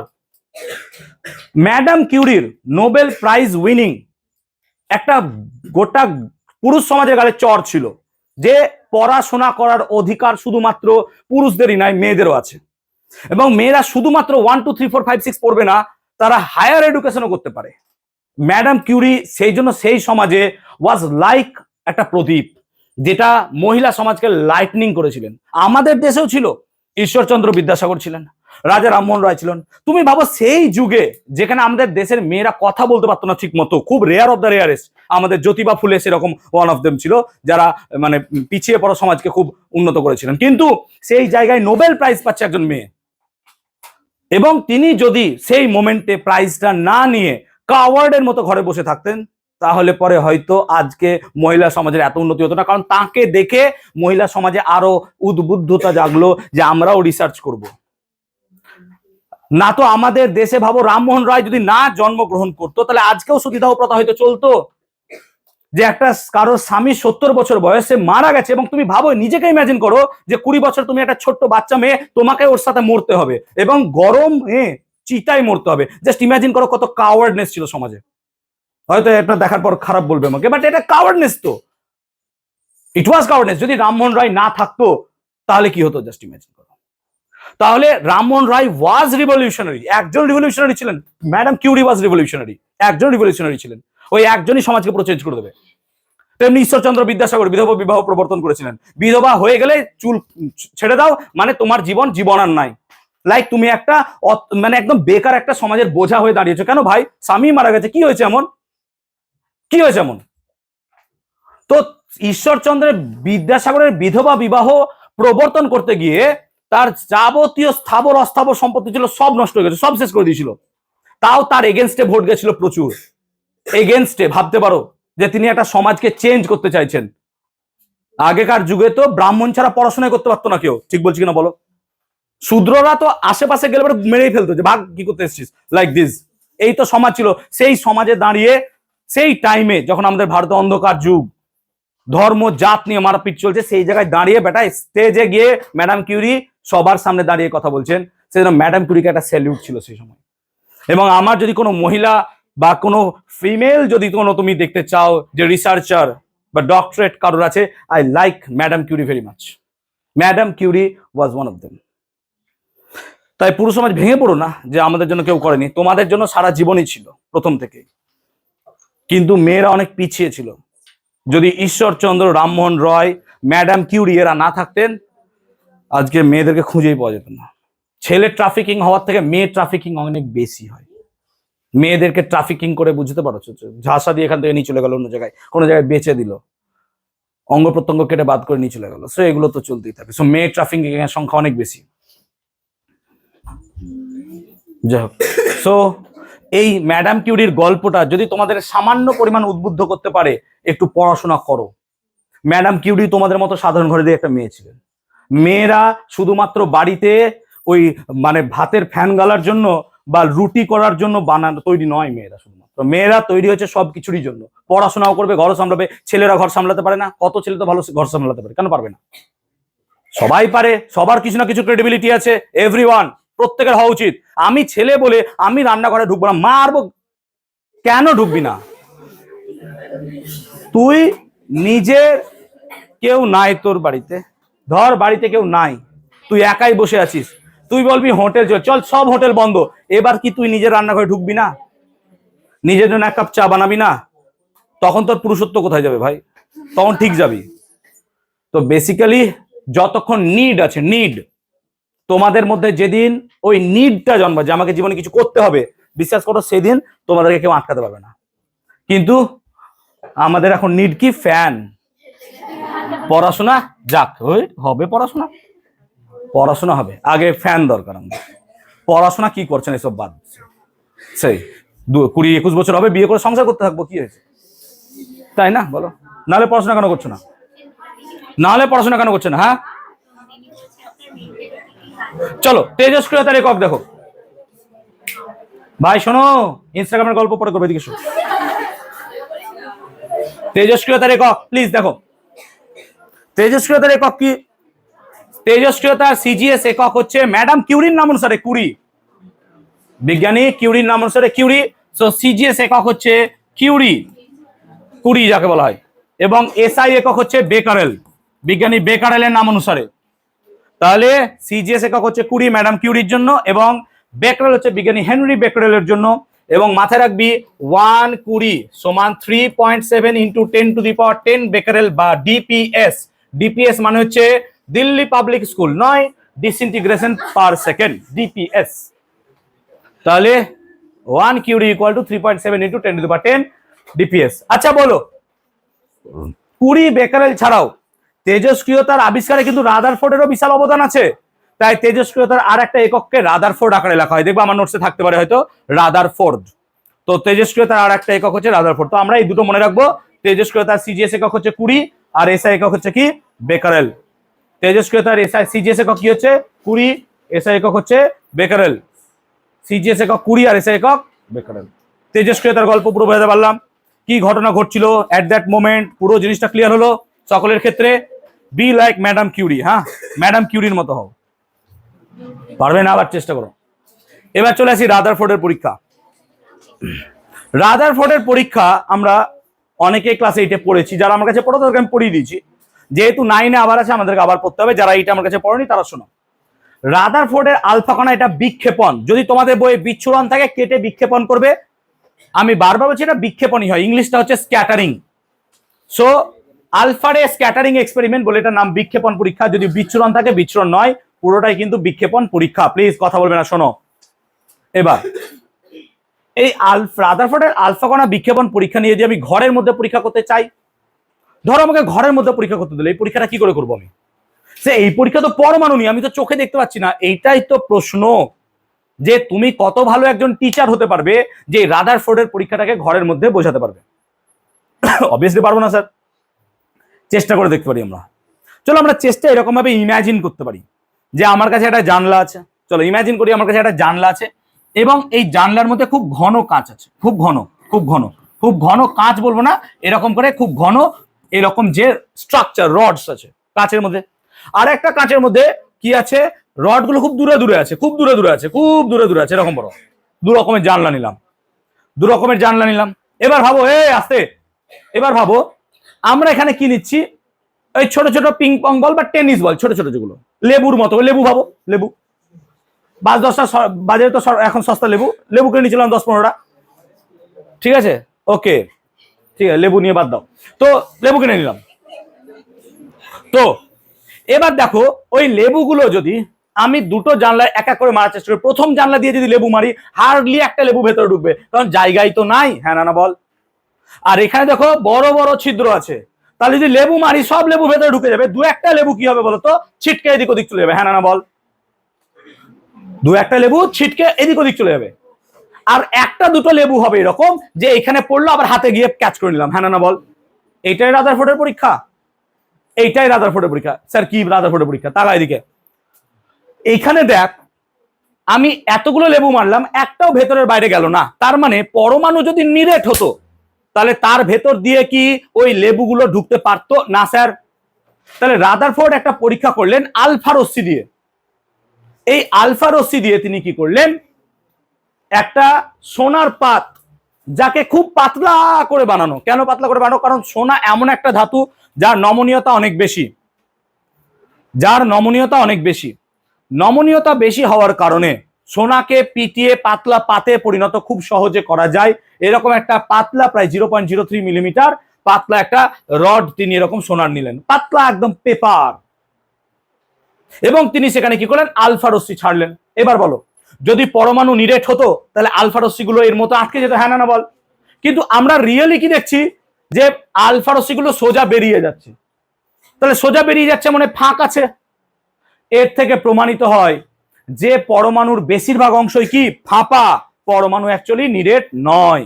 তাহলে যেহেতু আলফা রশ্মিগুলো সহজেই ওই পরমাণু ভেদ করে চলে গেল, তাহলে পরমাণুর বেশিরভাগ অংশ কি হবে স্যার? ফাঁপা। পরমাণুর বেশিরভাগ অংশই ফাঁপা, যেহেতু পরমাণু তার মধ্যে থাকা আলফা রশ্মিগুলো সহজে বেরিয়ে চলে গেল। কিন্তু কিছু কিছু আলফা রশ্মি কি হলো? বেন্ড করে গেল কিছু কিছু আলফা রশ্মি। আর 20,000টার মধ্যে একটা বা দুটা আলফা কণা যে পথে গেল সে পথে ফেরত চলে এলো। তাহলে 20,000টার মধ্যে যে কোনো একটা আলফা কণা যে পথে গেল সে পথে ফেরত চলে এলো। তখন এই অবজারভেশন থেকে রাদারফোর্ড কি করলো? একটা সিদ্ধান্ত এলো। অবজারভেশনটা কি ছিল? বারবার বলে দিচ্ছি যে বেশিরভাগ আলফা রশ্মি সোজা পথে বেরিয়ে গেল, বেশিরভাগ আলফা রশ্মি সোজা পথে বেরিয়ে গেল। তিনি এত সোনার পাতলা পাত নিয়েছিলেন কেন? সোনার পাতটাকে পাতলা করার পিছনে কারণ ছিল তিনি ভাবলেন যে এখানে কতগুলো পরমাণু সাজানো আছে, এখানে কতগুলো পরমাণু সাজানো আছে, আমি এর মধ্য দিয়ে আলফা রশ্মিকে ছাড়ছি। যদি আলফা রশ্মিগুলো বেন্ড হয়ে আবার এইদিকে বাউন্স ব্যাক হয়ে চলে আসতো, তাহলে বলতাম নিশ্চয়ই এটা নিরেট, তরমুজের মতো। যেহেতু বাউন্স ব্যাক হয়ে ফেরত আসেনি বলে আমরা কি বলছি? এটা ফাঁপা। হ্যাঁ না বলো? তাহলে প্রথম পয়েন্ট কি ছিল? আলফা রশ্মিগুলো সোজা এই পাত ভেদ করে বেরিয়ে গেল, যেমন তুমি দেখতে পাচ্ছ। 2 নম্বর কি ছিল? কিছু কিছু আলফা রশ্মি কি হচ্ছে? বেন্ড হয়ে যাচ্ছে। You can see that, bend হয়ে যাচ্ছে, বেঁকে যাচ্ছে। এবার বাঁকবে কখন? বাঁকবে কখন? তুমি ধরো স্কুল থেকে সোজা আসছো, এবার স্কুল থেকে আসার পথে সম্মুখে আমাকে তুমি দেখে নিচ্ছ, তুমি বেঁকে যাবে দিক দিয়ে। বেন্ড কখন হবে? যদি সামনে কেউ একটা ভয়ঙ্কর কেউ কিছু থাকে। যদি আমি নিজে ভয়ঙ্কর কনসিডার করি না, তুমি নিজেকে সেরকম একটা জায়গায় কোনো স্যারের কথা ভাবো যে খুব ভয়ঙ্কর, সে এরকম ভাবে আসছে, এবার তুমি তাকে দেখা মাত্র দেখবে কি হবে? অন্যদিকে বেঁকে যাবে। আর যদি একদম রাস্তায় মুখোমুখি সোজা হয়ে যাও, তুমি এরকম ইউ টার্ন নেবে, দিয়ে ওইদিকে আবার পালিয়ে যাবে। এটা হচ্ছে সেরকম ইউ টার্ন, যে স্যার ও ঠিক আছে আসছি স্যার, দিয়ে এরকম চলে যাবে। ঠিক আছে, ক্লিয়ার হচ্ছে কনসেপ্টটা? বুঝতে পারলাম তো? তো বেসিক্যালি এরকম ঘটনা ঘটছে। এই 3টে ঘটনা দেখলাম। এবার এই ঘটনাগুলোর ফলে আমরা সিদ্ধান্তে আসতে পারি। সিদ্ধান্তটা কি? সিদ্ধান্ত নাম্বার 1, পরমাণুর বেশিরভাগ অংশই কি? ফাঁপা। কারণ কি? বেশিরভাগ আলফা রশ্মি ভেদ করে চলে। আমি যদি ফাঁপা হতাম, আমার ভেতর দিয়ে সমস্ত কিছু পার হয়ে যেত, আমি নিডেড বলে যাবে না। 2 নম্বর কি হবে? যে দু একটা বা কয়েকটা আলফা কণা দেখছি কি হচ্ছে? বেন্ড হয়ে যাচ্ছে। আর একটা বা দুটো আলফা কণা যে পথে গেছিল সে পথে ফেরত আসছে। তার মানে পরমাণুর ভেতরে এমন একটা জায়গা আছে যেটা খুব ভারী। আর আলফা রশ্মি যেহেতু নিজে ধনাত্মক, তাহলে নিশ্চয়ই সেটাও ধনাত্মক বলে সেখানে বিকর্ষণ বল কাজ করেছে। যদি এটা নেগেটিভ হতো তাহলে আকর্ষণ হয়ে ঢুকে যেত। হ্যাঁ না বলো? তাহলে আমরা এখান থেকে বুঝতে পারলাম কি, যে যদি একটা পরমাণুকে চোখে দেখতে চাই, তার ভেতরে একটা ছোট্ট জায়গা আছে যেখানে পরমাণুর সমস্ত ভর সঞ্চিত থাকে, এবং এটাকে আমরা বলছি নিউক্লিয়াস। এবং এই নিউক্লিয়াসটা হচ্ছে ধনাত্মক আধান যুক্ত। আর এই ধনাত্মক আধানকে কেন্দ্র করে ইলেকট্রনগুলো বিভিন্ন কক্ষপথে তার চারিদিকে ঘুরে বেড়াচ্ছে। এইটাই ছিল তার সিদ্ধান্ত। তাহলে সিদ্ধান্ত নম্বর 1, পরমাণুর বেশিরভাগ অংশ কি ছিল? ফাঁপা। পরমাণুর ভেতরে এমন একটা জায়গা আছে যেখানে পরমাণুর সমস্ত ভর সঞ্চিত আছে, তাকে আমরা বলছি নিউক্লিয়াস। এবং এই নিউক্লিয়াস হচ্ছে সব থেকে স্থায়ী সুস্থিত অঞ্চল। কেন? এ ভেতরে ঢুকে আছে। তোমার মন হলো যে আমি নিউক্লিয়াসকে গিয়ে নড়িয়ে চলে এলাম, হবে না, নিউক্লিয়াসে ঢুকতে পারবে না। আর একে কেন্দ্র করে বাইরে ইলেকট্রন গুলো ঘুরে বেড়াচ্ছে। এটাই ছিল রাদারফোর্ডের পরমাণু মডেল। তাহলে রাদারফোর্ডের পরমাণু মডেলের দুটো পার্ট ছিল, একটা ছিল কেন্দ্রক, এই কেন্দ্রকটাকে আমরা বলছি নিউক্লিয়াস। এই কেন্দ্রকটাকে আমরা বলছি কি? নিউক্লিয়াস। এই কেন্দ্রকটা নিউক্লিয়াস। আর তার বাইরে ছিল বিভিন্ন কক্ষপথে ঘূর্ণায়মান, কথা বলিস না, ছেলেদের মধ্যে কেউ একজন বকছিস, কানে আসছে আমার, বিভিন্ন কক্ষপথে ঘূর্ণায়মান ইলেকট্রনস। এই ছিল তত্ত্ব। তিনি হেল্প নিয়েছিলেন আমাদের সোলার মডেল বা সৌরজগতের মডেলটাকে। সৌরজগতের মডেলটাকে কি হেল্প নিয়েছিলেন ভালো করে বোঝো। যেমন সূর্যকে কেন্দ্র করে বিভিন্ন গ্রহগুলো ঘুরছে, এটাও তাই, যে এর ভেতরে থাকবে স্যার নিউক্লিয়াস। নিউক্লিয়াস ধনাত্মক আধান যুক্ত। আর এখানে কি হচ্ছে? ইলেকট্রনগুলো বিভিন্ন কক্ষপথে ঘুরে বেড়াচ্ছে স্যার, বিভিন্ন কক্ষপথে ঘুরে বেড়াচ্ছে। তাহলে এটা হচ্ছে ইলেকট্রন মহল, এটা হচ্ছে কেন্দ্রক নিউক্লিয়াস। নিউক্লিয়াস হচ্ছে সব থেকে স্থায়ী জায়গা। যদি একটা নিউক্লিয়াসের ব্যাস দেখো, নিউক্লিয়াসের ব্যাস অ্যাট অ্যান অ্যাভারেজ, নিউক্লিয়াসের যদি ব্যাস দেখতে চাও, তো নিউক্লিয়াসের ব্যাস অ্যাট অ্যান অ্যাভারেজ 10⁻⁻15 মিটার হয়। 10⁻15 কে কি বলা হয় বলতো? ফেমটো বা ফার্মি, অর্থাৎ প্রায় ফার্মি বা ফেমটোমিটার লেভেলের। আর যদি অ্যাট অ্যান অ্যাভারেজ একটা পরমাণুর ব্যাস দেখতে চাও, একটা পরমাণুর ব্যাস, এটা হচ্ছে নিউক্লিয়াসের ব্যাস।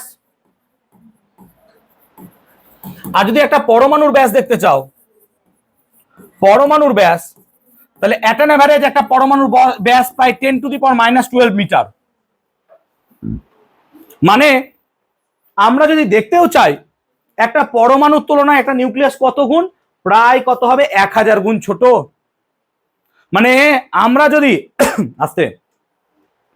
আমরা যদি এখানে একটা 1 সেন্টিমিটার ব্যাসযুক্ত একটা নিউক্লিয়াস বানাই, 1 সেন্টিমিটার ব্যাসযুক্ত নিউক্লিয়াস, 1 সেন্টিমিটার ব্যাসযুক্ত নিউক্লিয়াস বানাই, তাহলে তার পরমাণুর ব্যাস কত হবে? 1000 সেন্টিমিটার। 1000 সেন্টিমিটার মানে কত হবে? 10 মিটার। 10 মিটার কত হবে? প্রায় 32 ফুট। অত দূর যেতে হবে, দিয়ে পুরো পরমাণু বানাতে হবে। তার মানে আমি যেটা এঁকেছি এর বাস্তবে কোনো অস্তিত্বই নাই। কেমন ভাব, এইটা যদি একটা নিউক্লিয়াস হয়, এইটা হবে তার পরমাণু। ব্যাপারটা বুঝতে পারছিস? অর্থাৎ আমরা যেটা দেখছি অ্যাকচুয়ালি পরমাণু সেটা দেখতে ওরকম নয়। সেই জন্য এটাকে ইংলিশে বলা হয় স্কিমাটিক ডায়াগ্রাম। স্কিমাটিক ডায়াগ্রাম মানে আমরা জানি এরকম হয়, কিন্তু কোনোদিন ভাববেন না পরমাণু এত বড় বড় হয়, যে এত বড় পরমাণু, ভেতরে একটা নিউক্লিয়াস আছে, ওরকম ভাববেই না কোনোদিনও। তুমি বেসিক্যালি একটা পরমাণুকে আঁকতেই পারবে না। আর যদি স্কিমাটিক ওয়েতে আঁকতে চাও, তাহলে এরকম একটা ডট এঁকে এরকম বড় গোল করে দাও, বাস, তবে হবে সেটা কি? পরমাণু। বাট এই ডটকে কি করে নিউক্লিয়াস বোঝাবো? সেই জন্য বাচ্চা অবস্থায় বোঝানোর জন্য অ্যাকচুয়ালি আমরা এরকম হেল্প নিই। বুঝতে পারছি ব্যাপারটা? তাহলে দেখতে পেলি একটা নিউক্লিয়াস একটা পরমাণুর তুলনায় 1000 গুণের থেকেও ছোট তার ব্যাস, মানে 1000 গুণ, মানে বুঝতে পারছিস? এখানে 1 সেন্টিমিটারে যদি একটা গোল বল বানাই, 1 সেন্টিমিটার মানে কত? এইটুকু। তাহলে 32 ফুটের আমাকে কি বানাতে হবে? অ্যাকচুয়ালি 32 ফুটের পরমাণু বানাতে হবে। তাহলে এটা 1 সেন্টিমিটার থেকে তো বেশি। তাহলে 32 ফুটের আমি কি পরমাণু বানাবো এখন বসে বসে? তাহলে বেসিক্যালি সম্ভবই নয়, এটা বেসলেস পুরো। তাহলে স্যার আপনারা আঁকেন কেন, বইয়ে আঁকে কেন, খাতায় আঁকে কেন? সেই জন্য নিচে লিখে দেওয়া উচিত স্কিমাটিক ডায়াগ্রাম। স্কিমাটিক ডায়াগ্রাম, স্কিমাটিক মানে কি? স্কিমাটিক মানে ব্যাপারটা হচ্ছে কি, ধর যখন ছোটবেলায় একদম জাস্ট জন্মেছিস এরকম ভাব, তুই বাইরে বেরোচ্ছিস, তখন তুই আকাশে দেখছিস পাখি উড়ছে। তো এবার তোকে যখন পাখি সম্বন্ধে আমি ধারণা দেব, তো পাখি সম্বন্ধে তোর প্রথম ধারণা যেটা জন্মাবে, একটা পাখি হলে আকাশে উড়বে। 2 নাম্বার, পাখি হলে তার ডানা থাকবে, আর পাখির একটা ঠোঁট থাকবে। এই 3টা জিনিস থাকলে সে বেটা পাখি। সিম্পল, এটা হচ্ছে স্কিমা, এটা হচ্ছে স্কিমা, এই জিনিসটা। এবার এমন অনেক পাখি আছে তো উড়তে পারে না। এবার তোকে দেখিয়ে যদি বলি দেখ পাখি এরকম আকাশে উঠতে পারে না, তাই না? তাহলে তুই ছোটবেলায় ওইটাই বুঝবি যে পাখি আকাশে উঠতে পারে না। সেই জন্য আমাদেরকে কি করা হয়, যে ছোট ছোট করে জিনিস বোঝানো হয়, শেখানো হয়, তারপর সেটাকে গিয়ে আমরা এক্সপ্লোর করি। যেমন অ্যাটমিক ফিজিক্স যদি পড়াতে চাই, আমাকে কোয়ান্টাম পড়াতে হবে। এবার 9 আমি কি করে কোয়ান্টাম পড়াবো? কোয়ান্টামের কও নাই তোদের কাছে, কিছুই আইডিয়া নাই, সেই জন্য আমাদেরকে বাদ দিতে হয়। এবার এটা গিয়ে 12-এ শিখবো তখন যে কোয়ান্টাম জিনিসটা কি। যদি আমি শিক্ষামন্ত্রী হতাম, আমি তো 9-10-এ বলে দিতাম কোয়ান্টাম, যে ভাগ পর। ক্লিয়ার হয়েছে? বলতে পেরেছি আমি? তাহলে মডেল কি ক্লিয়ার? তাহলে রাদারফোর্ড ছিলেন প্রথম যিনি একমাত্র ডাল্টনের অরাকে চ্যালেঞ্জ করলেন। তিনি দেখলেন যে আমার অরা তোর থেকে বেশি, কাইন্ড অফ লাইক দ্যাট। কি? ডাল্টন বলল পরমাণুকে ভাঙা যায় না, পরমাণুর বেশিরভাগ অংশ কি নিরেট, পরমাণু নিরেট। রাদারফোর্ড বলেছিল কি পরমাণু ফাঁপা, এবং তিনি প্র্যাকটিক্যাল পরীক্ষা করে দেখিয়ে দিলেন। সেই জন্য ডাল্টন মুখে বলেছিল, এ বেটা প্রমাণ করে দিল। সো আমাকে রাদারফোর্ডের তত্ত্বটা মেনে নিতে হলো। রাদারফোর্ডের তত্ত্বটা মেনে নিতে হলো বিকজ ইট ওয়াজ এক্সপেরিমেন্টেড, এটা প্রমাণিত হয়ে গেছে। সেই কারণে আমরা রাদারফোর্ডের পরমাণু মডেলটাকে নিয়ে খুব লাফালাফি করলাম। কিন্তু লাফালাফি করলেও যখন কোনো একটা সায়েন্টিস্ট কোনো একটা মডেল, কোনো একটা রিসার্চ, কোনো একটা পেপার পাবলিশ করবে, সেটার উপর কি হয়, রিসার্চ আবার হয় যে ও কোনো ভুল করেনি তো কিছু। তাহলে বেসিক্যালি আমাদের এখানে কি হলো, আবার রিসার্চ শুরু হলো রাদারফোর্ডের পরমাণু মডেল নিয়ে। এবং রাদারফোর্ডের পরমাণু মডেলকে নিয়ে যখন রিসার্চ করা গেল, তখন রাদারফোর্ডের পরমাণু মডেলের কিছু ত্রুটি দাঁড়ালো। ত্রুটির আগে বলে দিই এই পয়েন্টটা, যে রাদারফোর্ড পুরো জিনিসটাকে সৌরজগতের সাথে কল্পনা করেছিলেন, যে যেমন করে সূর্যকে কেন্দ্র করে গ্রহগুলো বিভিন্ন কক্ষপথে ঘুরে বেড়াচ্ছে, সেই রকমই আমাদের কি হচ্ছে, ইলেকট্রনগুলো নিউক্লিয়াসকে কেন্দ্র করে বিভিন্ন কক্ষপথে ঘুরে বেড়াচ্ছে। কি ফ্যান বন্ধ করবি? চলবে, চলুক। তো কি হয়েছে, হাত দিচ্ছিস কেন? না, এবার রাদারফোর্ডের যে পরমাণু মডেল আছে সেটা সৌরজগতের থেকে ইন্সপায়ার্ড হলেও তার কিছু সাদৃশ্য, কিছু বৈসাদৃশ্য আছে। সাদৃশ্য বা বৈসাদৃশ্য কি? নাম্বার ওয়ান, সাদৃশ্য যদি আমরা দেখতে চাই তো সাদৃশ্য তো অনেক আছে। যেমন 1 নম্বর, সূর্যকে কেন্দ্র করে গ্রহগুলো যেমন বিভিন্ন কক্ষপথে ঘুরে বেড়ায়, ভালো কথা না, সূর্যকে কেন্দ্র করে গ্রহগুলো যেমন বিভিন্ন কক্ষপথে ঘুরে বেড়ায়, তেমনি নিউক্লিয়াসকে কেন্দ্র করে ইলেকট্রনগুলো চারিদিকে ঘুরে বেড়ায়, হ্যাঁ না বল?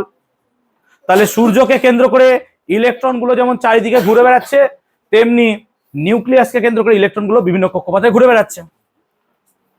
সূর্যকে কেন্দ্র করে গ্রহগুলো বৃত্তাকার বা উপবৃত্তাকার কক্ষপথে ঘুরছে, তেমনি নিউক্লিয়াসকে কেন্দ্র করে ইলেকট্রনগুলো বিভিন্ন উপবৃত্তাকার কক্ষপথে ঘুরে বেড়াচ্ছে।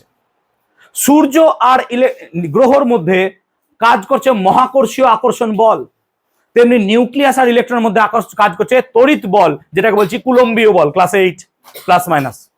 তাহলে সাদৃশ্য তো আছে, আবার বৈসাদৃশ্যও আছে। বৈসাদৃশ্য নাম্বার 1, সূর্য বা গ্রহ এদের কোনো আধান নাই, মানে সূর্য প্লাস, গ্রহগুলো মাইনাস, পৃথিবী নেগেটিভ, অমুক না, এরকম নাই। কিন্তু নিউক্লিয়াস নিজে পজিটিভ আর ইলেকট্রনগুলো নেগেটিভ। তার মানে রাদারফোর্ডের পরমাণু মডেলে প্লাস মাইনাসের গল্প আছে, সৌরজগতে প্লাস মাইনাসের কোনো গল্পই নাই। 2 নম্বর, সূর্যকে কেন্দ্র করে যে সমস্ত কক্ষপথে গ্রহগুলো ঘুরছে, প্রতিটা কক্ষপথে একটা করেই গ্রহ থাকবে, এটা নেচার। পৃথিবীর সাথে আর একটা কোনো গ্রহ নাই যে একসাথে ঘুরছি, নাই। এক একটা কক্ষপথে এক একটা গ্রহই আছে। কিন্তু দেখো, নিউক্লিয়াসকে কেন্দ্র করে ইলেকট্রনগুলো যখন ঘুরছে, এক এক কক্ষপথে একাধিক ইলেকট্রন আছে, হ্যাঁ না বলবে? যেমন কে কক্ষপথে কটা ইলেকট্রন থাকে স্যার? 2টো, মানে একটা কক্ষপথে 2টো ইলেকট্রন আছে। এর কক্ষপথে কটা থাকে স্যার? 8টা, তাহলে একসাথে 8টা ইলেকট্রন আছে, তাই না? তাহলে একাধিক থাকতে পারে। দেখো, গ্রহগুলোর উপগ্রহ আছে, ইলেকট্রনের উপ ইলেকট্রন নাই। তাহলে গ্রহগুলোর কি আছে? উপগ্রহ আছে, আর ইলেকট্রনের কোনো উপ ইলেকট্রন নাই। ক্লিয়ার হয়েছে? তাহলে ইলেকট্রন, উপ ইলেকট্রন, এই নিয়ে আমরা সৌরজগতের সাথে সাদৃশ্য বৈসাদৃশ্য আমাদের নোটসে আছে, পড়ে নেবে। ক্লিয়ার হয়েছে? এবার আসি ত্রুটিতে। ত্রুটি মানে কি? রাদারফোর্ডের পরমাণু মডেলের ত্রুটি। রাদারফোর্ড একটা পরমাণু মডেল দিলেন, দেবার পর তিনি কি বার করলেন? তার ত্রুটি বার করলেন। দেখো, তুমি তোমার মধ্যে ত্রুটি আছে না না আছে জানি না, তুমি সামনের জন্য ত্রুটি খুব ভালো ধরতে পারবা। তুমি সামনের জন্য ত্রুটি খুব ভালো ধরতে পারবা, যে আমি পড়া বুঝতে চাইছি না, তার থেকে বড় স্যার বোঝাতে পারছে না। বাইরে গিয়ে এটা বলবো, কি পড়াচ্ছে কিছু বুঝতেই পারছি না। কিন্তু যারা বোঝা তারা ঠিক বুঝছে, তাই না? বোঝার যদি নিয়ত বোঝো তো, ইন্টেনশন যদি থাকে, অবভিয়াসলি পারবে। যদি বোঝার একটু ইন্টেনশন না থাকে, তুমি এটাও বলতে পারবে না যে এটা কি লিখেছি। ওটা বলছি, বুঝতে পারবে না, ছোটবেলা থেকে শেখনি। তো বেসিক্যালি এটাই, যে যদি ইন্টেনশন থাকে, এখানে আসবো, কিছুদিন পর তো এসি চলবে, এসিতে বসবো, গল্প করব, সুন্দর 2 ঘন্টা কাটিয়ে ভাই যাব। কেউ কেউ ঘুমিয়ে যাবো, এখান থেকে লালা বেরোবে, মুছতে মুছতে যাবো, ঠিক আছে? চোখের মধ্যে দেখবো চিপটা জমে গেছে, এরকম সাফ করবো, দিয়ে বেরোবো আরামসে। যেমন ডিপ ফ্রিজে কাতলা মাছ রাখে ওরকম ভাবে রেখে সুন্দর বেরিয়ে যাবো। হ্যাঁ, রেকর্ড হচ্ছে, ঠিক আছে, তোদের সম্বন্ধে, আমার ছড়ে নিজের জন্য বলছি, আমি হয়তো আমি কাট করে দেবো। ওকে, সো ওই রকম ডিপ ফ্রিজে থাকা কাতলা মাছের মতো এখান থেকে বেরিয়ে যাবো, ওরকম নয়। আমার সময় এসি ছিল না, আমাদের সময় মেঝেতে বসতে হতো, চলো, ক্লিয়ার হয়েছে? আর দূর আসতে বুঝতে পেরেছি? তাকাও, তাহলে ত্রুটি, তাহলে যেটা বললাম যে তুমি তোমার ত্রুটি ধরার আগে তোমার সামনের জনের বেশি ত্রুটি ধরতে পারবা, এটা নেচার।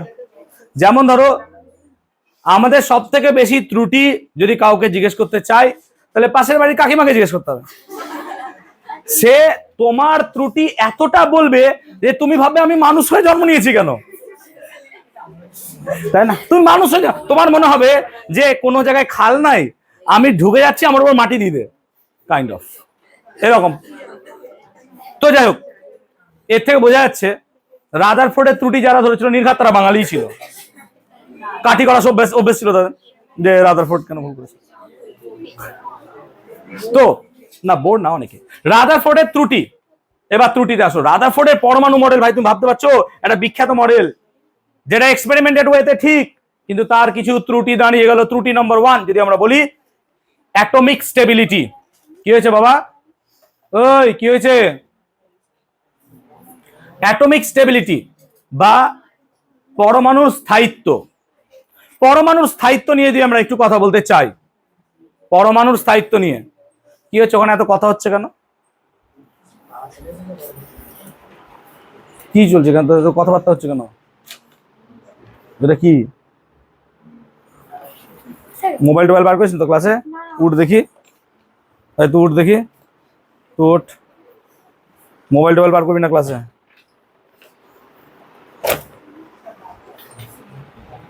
বস। চলো তাহলে রাদারফোর্ডের ত্রুটি, এই যে আমি একটা কাঠি করে এলাম এখনই, দেখলে তো সুন্দর জীবনযাপন চলছিল। চলো ওকে, হ্যাঁ মোবাইল দেখবো না? কার? তোর? আমি সে তো বরাবরই দিই, আমি এমনিতে পরিষ্কার একটু। চল ছাড়, চল ত্রুটি দেয়। ত্রুটি নাম্বার 1, অ্যাটমিক স্টেবিলিটি, পারমাণবিক স্থায়িত্ব। এগুলো আবিষ্কারের সময় ইলেকট্রিসিটি নিয়ে অনেক পড়াশোনা হয়ে গেছে। এবার ইলেকট্রিসিটি নিয়ে পড়াশোনা হওয়ার সময় বিজ্ঞানী ম্যাক্সওয়েল এবং বিজ্ঞানী পয়েন্টিং, যারা গ্লেন ম্যাক্সওয়েল নিয়ে ব্লাস করছো তারা করো না। গ্লেন ম্যাক্সওয়েল একজন ক্রিকেটার ছিলেন, রিটায়ার করে গেছেন, হয়তো অস্ট্রেলিয়ায় খেলতো। আমি ম্যাক্সওয়েলের কথা বলছি, আজ থেকে 100 বছর আগের কথা। তো ম্যাক্সওয়েল বিজ্ঞানী পয়েন্টিং, প্লিজ এটাকে রিকি পয়েন্টিং ভাববে না, পয়েন্টিং একটা তত্ত্ব দিয়েছিলেন ইলেকট্রোডাইনামিক্স, যেটা হচ্ছে তড়িৎ গতিবিদ্যা। ইলেকট্রোডাইনামিক্স বা তড়িৎ গতিবিদ্যা। এই তড়িৎ গতিবিদ্যা অনুসারে কোন একটা আধানযুক্ত কণা, ধরো এটার আধান আছে, একটা আধান চার্জ, আধানযুক্ত কণা যদি কাউকে কেন্দ্র করে ঘোরে, তখন সে কন্টিনিউয়াসলি শক্তি বিকিরণ করতে থাকবে। তাহলে আধানযুক্ত কোনো কণা যদি কাউকে কেন্দ্র করে এরকম বৃত্তাকার পথে ঘোরে, তাহলে সে ক্রমাগত তার শক্তি আস্তে আস্তে হারাবে। ধরো ইমাজিন করো যে তুমি এখানে সোজা দৌড়াচ্ছ, দিয়ে তোমার পেটে একটা দড়ি বেঁধেছি, দিয়ে আমি টেনে ধরে রেখেছি, তুমি কি আর সোজা হাঁটবে? না, তুমি আমাকে কেন্দ্র করে বৃত্তাকারে ঘুরবে। Yes or no? এবার তুমি দৌড়াতে দৌড়াতে ক্লান্ত হয়ে যাচ্ছ, তোমার শক্তি কি হবে? আস্তে আস্তে হারাবে। তাহলে যদি হারায়, আমার দড়ির টানটা বাড়লে তুমি আস্তে আস্তে আমার কাছে চলে আসবে। হ্যাঁ না বলো? তাহলে এখানে যদি ইলেকট্রন বা যে কোনো আধানযুক্ত কণা আছে, সে যদি আস্তে আস্তে শক্তি হারায়, তাহলে সে আস্তে আস্তে নিউক্লিয়াসের দিকে এরকম করে স্পাইরাল পথে গিয়ে পড়ে যাবে এবং পরমাণুর অস্তিত্বই সংকটে পড়ে যাবে। অর্থাৎ তুমি বলবে স্যার এটা তো ভুলও হতে পারে, শক্তি ছাড়বে না। না, ইলেকট্রোডাইনামিক্স তো বলে দিয়েছে শক্তি ছাড়বেই। ইলেকট্রোডাইনামিক্সের তত্ত্ব তো প্রতিষ্ঠিত, ওটা চেঞ্জ করতে পারবে না। তাহলে রাদারফোর্ডের পরমাণু মডেলে কোনো ভুল ছিল, এইটাই হচ্ছে প্রমাণ যে ইলেকট্রোডাইনামিক্স বা তড়িৎ গতিবিদ্যা অনুসারে আমরা দেখছি যে ইলেকট্রনগুলো যখন নিউক্লিয়াসকে কেন্দ্র করে এরকম বৃত্তাকার পথে ঘুরবে, তখন সে ক্রমাগত শক্তি বিকিরণ করতে থাকবে। এবং যদি ক্রমাগত শক্তি বিকিরণ করতে থাকে, তাহলে পরে তার শক্তি আস্তে আস্তে কমবে এবং স্পাইরাল পথে গিয়ে নিউক্লিয়াসে ঢুকে যাবে এবং পরমাণুর অস্তিত্বই সংকটে পড়ে যাবে। তাহলে এটা হচ্ছে নাম্বার 1 ত্রুটি। নাম্বার 2 ত্রুটি কি হতে পারে? দেখো, আমি যে শক্তিগুলো লজিক্যালি যে শক্তিগুলো বেরোবে, এটা লজিক দিয়ে বলছি তো, লজিক্যালি যে শক্তি বেরোবে, সেই শক্তিগুলোকে যদি আমরা স্পেকট্রোমিটার যন্ত্রে ফেলি বা একটা যন্ত্রের মধ্যে ফেলি, তাহলে যেহেতু শক্তিটা কন্টিনিউয়াস, তাহলে এখানে কন্টিনিউয়াস রেখা পাওয়া উচিত। কন্টিনিউয়াস রেখা, অর্থাৎ কন্টিনিউয়াস রেখা থাকবে, কন্টিনিউয়াস। কিন্তু পরমাণুকে যদি এক্সাইট করা হয়, উত্তেজিত করা হয়, এক্সাইট করা হয়, সেখান থেকে যে শক্তি বেরিয়ে আসে সেটা কন্টিনিউয়াস হয় না, বরং এরকম দাগ দাগ হয়। এটাকে বলে রেখা বর্ণালী। তাহলে নিরবিচ্ছিন্ন বর্ণালী হওয়া উচিত ছিল, কিন্তু প্র্যাকটিক্যালি দেখা যাচ্ছে নিরবিচ্ছিন্ন হওয়া উচিত হচ্ছে না, ও রেখা হচ্ছে ডিসক্রিট হচ্ছে, এরকম আলাদা আলাদা হচ্ছে। তাহলে রাদারফোর্ডের পরমাণু মডেলে দুটো ত্রুটি পেলাম। এক, তার অস্তিত্বই সংকটে পড়ে যাচ্ছে বিকজ অফ দা চার্জ, আস্তে আস্তে রেডিয়েশনের দরুন শক্তি হারিয়ে ফেলছে। আর 2 নম্বর কি, আমার পাওয়া উচিত ছিল কন্টিনিউয়াস, কিন্তু পাচ্ছি কি আমি রেখা বর্ণালী বা লাইন। এই দুটো কারণে রাদারফোর্ডের পরমাণু মডেলকে আমরা কি করে দিলাম, বাদ করে দিলাম। হলো না? এই রাদারফোর্ডের পরমাণু মডেলকে শুধরেছিল কে? তারই ছাত্র নিলস বোর। এবং বোরের তত্ত্ব আমরা নেক্সট দিন পড়বো, আজ নয়, কিন্তু ভেবো না এখন শেষ হয়ে গেছে, আরো আছে। এই বোরের তত্ত্বটা আমরা নেক্সট দিন পড়বো, আমরা রাদারফোর্ড পর্যন্ত রাখলাম। এবার রাদারফোর্ডই যে শুধু আবিষ্কার করছে তা তো নয়, আবিষ্কার তো মাল্টিপল টাইম চলছে। এবং এরকমই একটা আবিষ্কার হচ্ছে প্রোটন, অর্থাৎ ইলেকট্রন আবিষ্কারের অনেক দিন পর কি আবিষ্কার হলো স্যার? প্রোটন আবিষ্কার হলো। ইলেকট্রন আবিষ্কারের অনেক দিন পর কি আবিষ্কার হলো? প্রোটন। প্রোটন আবিষ্কারের গল্পটা শোনো। ওই যে উইলিয়াম ক্রুক্স গোল্ডস্টাইন, আমি গোল্ডস্টাইনের নামটা নেবো, গোল্ডস্টাইন আমাদের যে কুলিজ নলটা নিয়েছিল, নলটা মনে আছে? এখানে কি ছিল স্যার? ক্যাথোড। এখানে কি ছিল স্যার? অ্যানোড। আর এই ক্যাথোড অ্যানোডের মধ্যে ব্যাটারি দিয়ে দিয়েছিলাম, আর এখানে চাপ কি ছিল? খুবই কম। এই সেম পরীক্ষাটাকে রিপিট করা হলো, সেম পরীক্ষাটাকে রিপিট করা হলো। কেন বকছিস ভাই তোরা? এত ডিস্ট্রাক্টেড হচ্ছি ক্লাসে, ভালো লাগছে না। ফ্যান বন্ধ থাকবে ক্লাসে, কিছু করার নাই। ওকে, যদি চাপ খুবই কমিয়ে দেওয়া হয়, চাপ যদি খুবই কমিয়ে দেওয়া হয়, তাহলে এক্ষেত্রে চাপ যদি প্রচুর কমিয়ে দেওয়া হয়, তাহলে আমি যদি এখানে ছিদ্রযুক্ত ক্যাথোড নিতাম, ভালো করে শুনবা, ছিদ্রযুক্ত ক্যাথোডটাকে ছিদ্র ছিদ্র নিচ্ছি, এরকম একটা মেটালিক প্লেট ছিল, প্লেটের আমরা করে ছিদ্র করে দিয়েছি, ছিদ্রযুক্ত প্লেট। তাহলে এখন যদি এখানে সুইচ অন করতাম, তাহলে স্যার ক্যাথোড থেকে কিছু রশ্মি অ্যানোডের দিকে চলে যেত। হ্যাঁ না বলবে, কারণ এটা ছিল ক্যাথোড, এটা কি ছিল স্যার? অ্যানোড। কিন্তু যেহেতু ছিদ্রযুক্ত ক্যাথোড নিয়েছো, দেখা গেল অ্যানোড থেকে কিছু অদৃশ্য রশ্মি এই ক্যাথোডের ছিদ্রের মধ্য দিয়ে ঢুকে বেরিয়ে যাচ্ছে। কিছু রশ্মি অ্যানোড থেকে বেরোচ্ছে, যেটা ছিদ্রের মধ্য দিয়ে ক্যাথোড দিয়ে চলে যাচ্ছে। এইগুলোর নাম দেওয়া হলো অ্যানোড রশ্মি।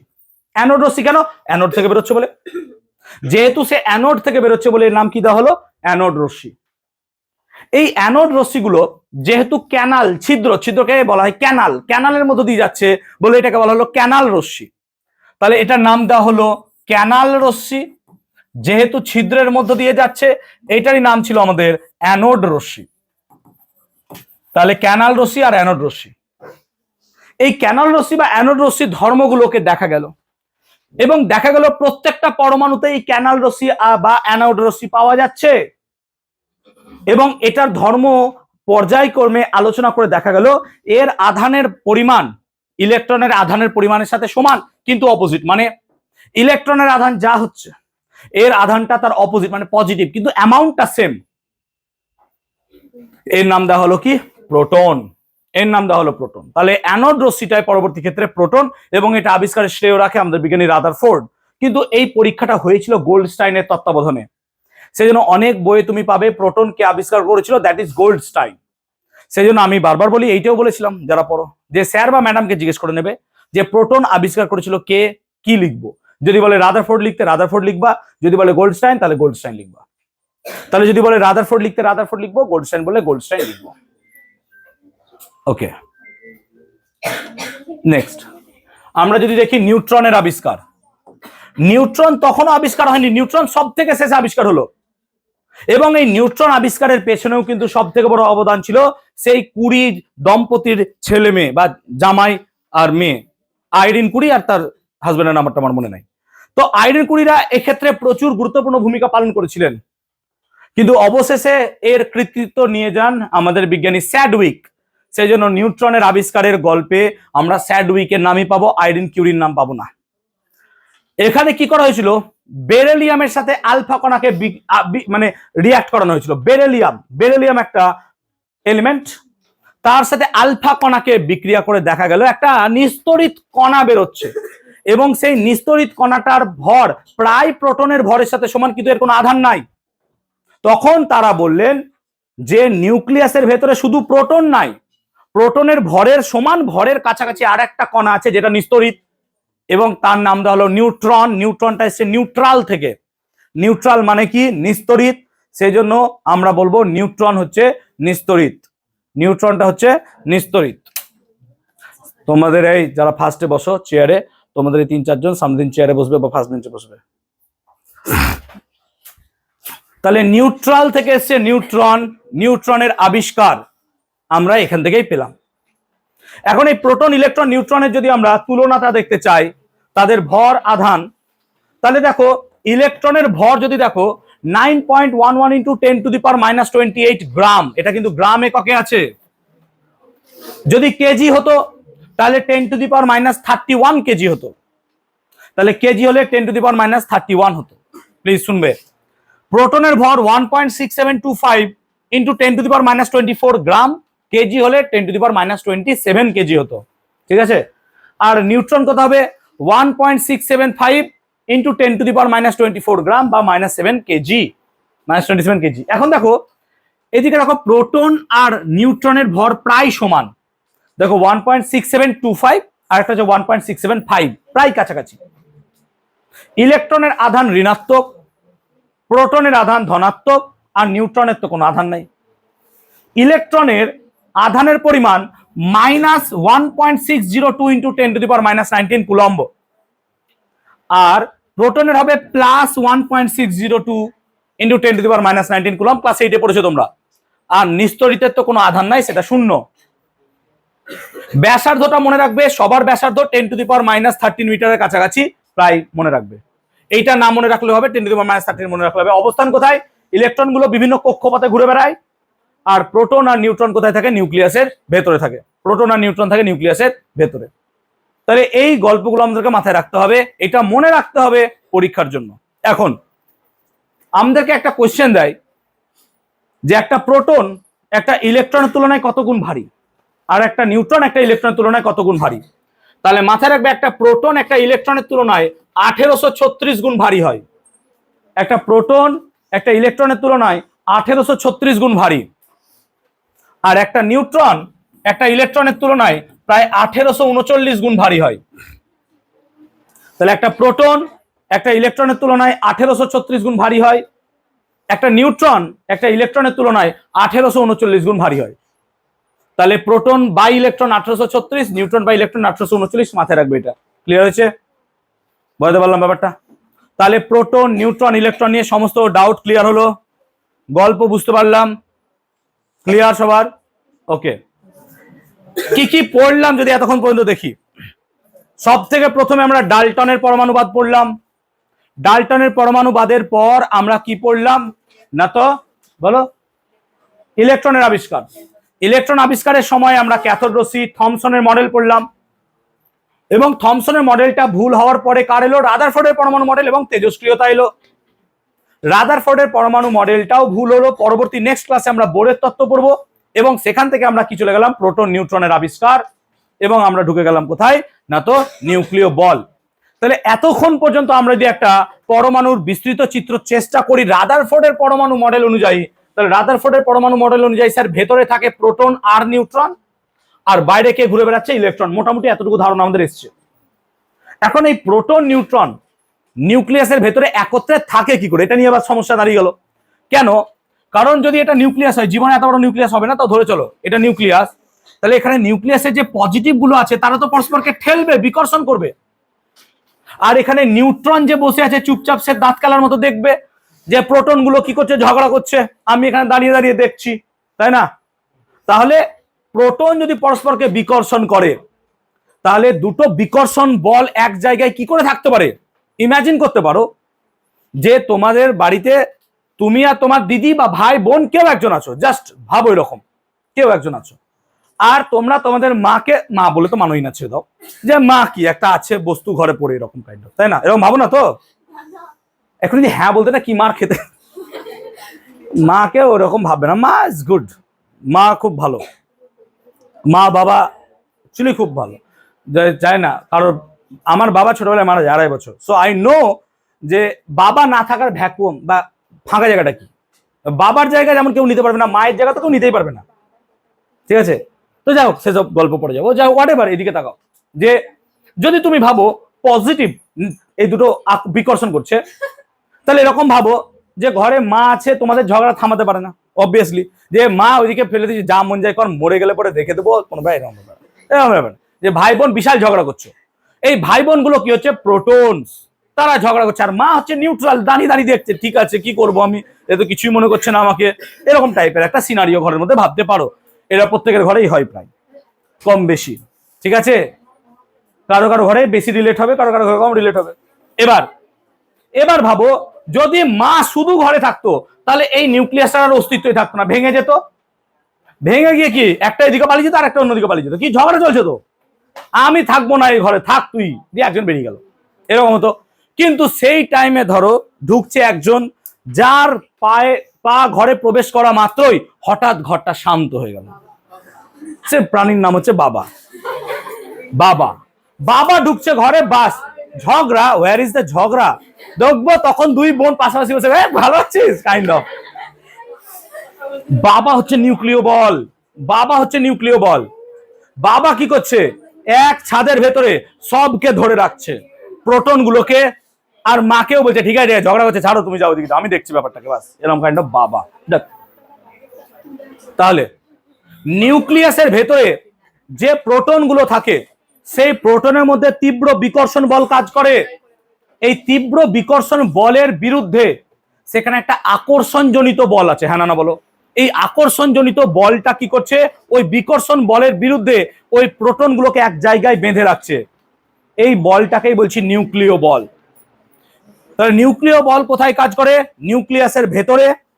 এবং এই নিউক্লিয়াসের ভেতরে সে কুলম্বীয় বিকর্ষণ বল, যেটা প্রোটন প্রোটনে কাজ করা উচিত ছিল, তার বিরুদ্ধে সবগুলোকে এক জায়গায় বেঁধে রাখছে, সবগুলোকে এক জায়গায় বেঁধে রাখছে। এইটা হচ্ছে নিউক্লিয় বল। এবার নিউক্লিয় বলের যদি উৎপত্তি দেখতে চাইতে, আস্তে দিশা, নিউক্লিয় বলের যদি উৎপত্তি দেখতে চাইতে তাহলে বিজ্ঞানী হাইজেনবার্গ এটা সম্বন্ধে কিছু ধারণা দিয়েছিলেন। হাইজেনবার্গ খুব ভালো পার্টিকেল ফিজিসিস্ট ছিলেন এবং তিনি একটা দুর্দান্ত তত্ত্ব আবিষ্কার করেছিলেন, that is called uncertainty principle, অনিশ্চয়তার নীতি। তোমরা ক্লাস 11-এ যদি দুর্ভাগ্যক্রমে সায়েন্স নাও তখন দেখবে পড়তে হবে। তো আনসার্টেনটি প্রিন্সিপাল দিয়েছিলেন তিনি, ঠিক আছে। তো বেসিক্যালি দাঁড়াও শোনো, হাইজেনবার্গ বলছে এই যে নিউক্লিয়াসের ভেতরে প্রোটন আছে না, প্রোটন, সেই প্রোটনটা হঠাৎ করে নিউট্রনে পরিণত হয়ে যায় আর নিউট্রনটা প্রোটনে পরিণত হয়ে যায়। অর্থাৎ নিউক্লিয়াসের ভেতরে সব সময় প্রোটন নিউট্রনে, নিউট্রন প্রোটনে রূপান্তর চলছে, সেটা আমরা বুঝতে পারছি না, কিন্তু চলছে। এই চলার ফলে সেখানে একটা আকর্ষণ ধর্মী বলের উদ্ভব হচ্ছে, সেখানে একটা আকর্ষণ ধর্মী বলের উদ্ভব হচ্ছে। এই আকর্ষণ ধর্মী বলটাকে বলছি আমরা নিউক্লিয় বল, যা নিউক্লিয়াসকে বেঁধে রাখতে সাহায্য করছে। তাহলে হাইজেনবার্গের মতে নিউক্লিয়াসের ভেতরে প্রোটন নিউট্রনে, নিউট্রন প্রোটনে রূপান্তরিত হচ্ছে বিভিন্ন কণার মাধ্যমে, that's called meson, pi meson, muon, neutrino, anti neutrino, এরকম বিভিন্ন কণার মারফত। এবং তার ফলে এখানে একটা প্রবল আকর্ষণ ধর্মী বলের সৃষ্টি হচ্ছে এবং এটাকে আমরা কি বলছি, নিউক্লিয় বল। কিন্তু নিউক্লিয় বলের বৈশিষ্ট্য সম্বন্ধে তখন এত ধারণা পাওয়া যায়নি, শুধু জানা ছিল যে এটা আকর্ষণ ধর্মী হবে, বাবা সবকে ভালোবাসে, আকর্ষণ করে। তো তাহলে নিউক্লিয় বলের বৈশিষ্ট্য যদি জানতে চাই আমরা, পরবর্তী ক্ষেত্রে জাপানিজ বিজ্ঞানী হিদেকি ইউকাওয়া, বিজ্ঞানীর নাম কি হলো, হিদেকি ইউকাওয়া, আমার নোটসে হয়তো পেয়ে যাবে। হিদেকি ইউকাওয়া এটা সম্বন্ধে ডিটেল ধারণা দিলেন এবং হিদেকি ইউকাওয়া, শুনবি ভাই, হিদেকি ইউকাওয়া এটা সম্বন্ধে ডিটেল ধারণা দিলেন এবং হিদেকি ইউকাওয়া নিউক্লিয় বলের কিছু বৈশিষ্ট্যর ধারণা দিলেন। প্রথম বৈশিষ্ট্য, এটা তো আকর্ষণ ধর্মী হবে, এটা আকর্ষণ ধর্মী হবে। 2 নম্বর কি হবে, 2 নম্বর যে এটা খুব স্বল্প পাল্লার বল, অর্থাৎ এটা ভেতরে নিউক্লিয়াসের ভেতরে কাজ করে, এটা নিউক্লিয়াসের ভেতরে কাজ করে, নিউক্লিয়াসের বাইরে কাজ করে না। মানে নিউক্লিয় বল নিউক্লিয়াসের ভেতরে কাজ করছে, বাইরে এর কোনো অস্তিত্বই নাই, এর বাইরে কোনো অস্তিত্বই নাই। যেমন ধরো তোমার বাবা তোমার ঘরে পা দিচ্ছে, মানে তোমাদের ঘর মানে একদম পুরো ঝগড়া মিটে যাচ্ছে, তাহলে কি বাবা প্রত্যেক ঘরে পা দিলে পরে সবার ঘরে ঝগড়া ঠিক হয়ে যাবে? না, সার্বজনীন তো নয় ভাই, তোমাদের ফ্যামিলি। সেই কারণে এই বলটা শুধু নিউক্লিয়াসের ভেতরে তোমার ঘরে কাজ করবে, অন্য জায়গায় কাজ করবে না। ক্লিয়ার হয়েছে? 3 নম্বর পয়েন্ট কি হবে, সবাই পড়া শুনছিস তো? আমি একটু পর ধরবো কিন্তু বলেছিলাম কিন্তু, হ্যাঁ, বিকজ আমার টাইম আছে, 5 মিনিটে আমার ক্লাস শেষ হয়ে যাবে, ঠিক আছে? So remember that. আমি কিন্তু খুব এনার্জি দিয়েই পড়াচ্ছি ক্লাসটা। গলার অবস্থা আমার শুনে বুঝতে পারছিস তোরা যে আমি খুব ড্রেইন আউট হয়ে গেছি এখন পড়িয়ে, প্রায় যতক্ষণ পড়াচ্ছি। তো আমি আশা করবো তোদের কাছ থেকে সেই রেসপন্সটাও পাবো যখন পড়া ধরবো আমি। তো প্রথম পয়েন্ট কি বললাম, যে আকর্ষণ ধর্মী বল। দ্বিতীয় পয়েন্ট কি বললাম, এটা স্বল্প পাল্লার, অর্থাৎ শুধুমাত্র নিউক্লিয়াসের ভেতরে কাজ করবে। 3 নাম্বার, এটা আধান নিরপেক্ষ হবে, আধানের উপর নির্ভরই করবে না, প্লাস হোক মাইনাস হোক এ সবসময় কি করবে, আকর্ষণ করবে। আধান নিরপেক্ষ, এ আধানের উপর নির্ভরই করবে না, আধান নিরপেক্ষ হবে। তাহলে স্বল্প পাল্লার বল, আর কি বললাম, নিউক্লিয়াসের ভেতরে কাজ করে, আর কি বললাম, আধান নিরপেক্ষ, আকর্ষণ বল। 4 নাম্বার পয়েন্ট যেটা বলবো সেটা হচ্ছে সব থেকে শক্তিশালী বল, এটা প্রকৃতিতে পাওয়া দ্য স্ট্রংগেস্ট ফোর্স হচ্ছে নিউক্লিয়ার ফোর্স। নিউক্লিয়ার বল প্রকৃতিতে পাওয়া সব থেকে শক্তিশালী বল। সেই জন্য বলি বাবা মার ভালোবাসা প্রকৃতিতে সব থেকে পিওর ভালোবাসা, এর থেকে বেশি ভালোবাসা তোমাকে কেউ ভাসতেই পারে না। যদি ভাবো কেউ পাশে থাকে, সেটা সেই মোমেন্টের মোহ, বাপ মা অ্যাকচুয়ালি তোমাকে ভালোবাসে। আমি সেই জন্য বারবার একই কথা তোমাদেরকে বলি যে বাবা মার থেকে বেশি আমি তোমাকে ভালোবাসতে পারবো না, তোমার বাবা মা সব থেকে বেশি তোমার ভালো চাই, তারপর তো আমি। সেই জন্য যখন কোনো গার্জিয়ান আমাকে জানায় যে আমার মেয়ের শরীর খারাপ, আমি ইনস্ট্যান্টলি মেনে নিই যে তার শরীর খারাপ, কারণ বাবা মা মিথ্যা কথা বলবেন, আমি ধরে চলি। যদি মিথ্যা কথা বলে সেটা আলাদা কথা, কিন্তু আমি ধরে চলি। কিন্তু তুমি যদি আমাকে বলো, তুমি আমাকে মিথ্যা কথা বলতেই পারো, কারণ তুমি তোমার ভালো মন্দ বোঝো না, তোমার বাবা মা তোমার ভালো মন্দ বোঝে। সেই জন্য সব থেকে বেশি তোমাকে কেউ যদি ভালোবাসতে পারে প্রকৃতিতে, পৃথিবীতে, দ্যাট ইজ তোমার বাবা মা, তার বেশি কেউ নয়। তারপর যদি ভাই বোন স্যার অমুক তমুক যাই আসুক, তারপর অনেক দূরে, তারা অনেক দূরে। বাবা মা অ্যাকচুয়াল। পৃথিবীতে সবাই তোমাকে ছেড়ে চলে গেল, তোমার বাবা মা বুড়ো বয়সে তোমার পাশে এসে দাঁড়াবে যে আমার ছেলে বা আমার মেয়ে। তো প্লিজ কোনোদিন কোনো বাবা মাকে ডিসরেসপেক্টফুল কোনো কথা বলবে না, কোনোদিন বলবে না, কোনোদিন বলবে না এই কথাটা। আমি রিকোয়েস্ট করছি সবাইকে, তোমরা আস্তে আস্তে বড় হচ্ছ, যাই হোক, বাবা মার প্রতি কোন রকম, বাবা মায়ের যদি চোখের এক ফোঁটা জল পড়ে, সেটা তোমার জন্য যে কি পরিমাণ অভিশাপ তুমি নিজেও ভাবতে পারছো না, বিশাল বড় মাপের অভিশাপ, জীবনে কিচ্ছু করতে পারবে না। কোন সন্তান তার বাবা মাকে ফেলে নিজে খুব আরামে আনন্দে আছে, এরকম খুব রেয়ার অফ দ্য রেয়ারেস্ট ঘটনা। কিন্তু বাবা মার হাত যদি তোমার মাথার উপর থাকে, তার থেকে বড় আশীর্বাদ লাগবে, তোমার ভগবানের দরজায় যেতেও হবে না, তুমি জানতো ভগবান তোমার সামনেই পাচ্ছ। তো প্লিজ রেসপেক্ট ইউর মাদার, তোমার বাবা মার ডিসিশনকেও রেসপেক্ট করবে, যে হ্যাঁ বাবা মা ভালোর জন্য আমার বলছে। তো এই নিউক্লিয়ার ফোর্স, যেমন নিউক্লিয়াসকে আধান কিছু দেখতেও চায় না, কোনো শর্তও নাই, শুধুই ভালোবাসতে পারে, শুধুই আকর্ষণ করতে পারে, বাবা মাও তাই। তো সেই সমস্ত ক্রাইটেরিয়া এখানে ম্যাচ আপ করছে। তাহলে নিউক্লিয় বল কি? নিউক্লিয়াসের ভেতরে প্রোটন নিউট্রন, নিউট্রন প্রোটনের পরিবর্তন হচ্ছে, তার ফলে একটা আকর্ষণধর্মী বলের সৃষ্টি হচ্ছে, তাকে কি বলছি আমি? নিউক্লিয় বল। নিউক্লিয় বলের বৈশিষ্ট্য কি? শুধুমাত্র আকর্ষণধর্মী, আধান নিরপেক্ষ, প্রকৃতিতে পাওয়া সব থেকে শক্তিশালী বল, আর এটা শুধুমাত্র নিউক্লিয়াসের ভেতরেই কাজ করে, বাইরে কাজ করে না। এইটা হচ্ছে নিউক্লিয় বল। ক্লিয়ার? বুঝতে পারলাম? এত দূর বুঝতে কোনো সমস্যা?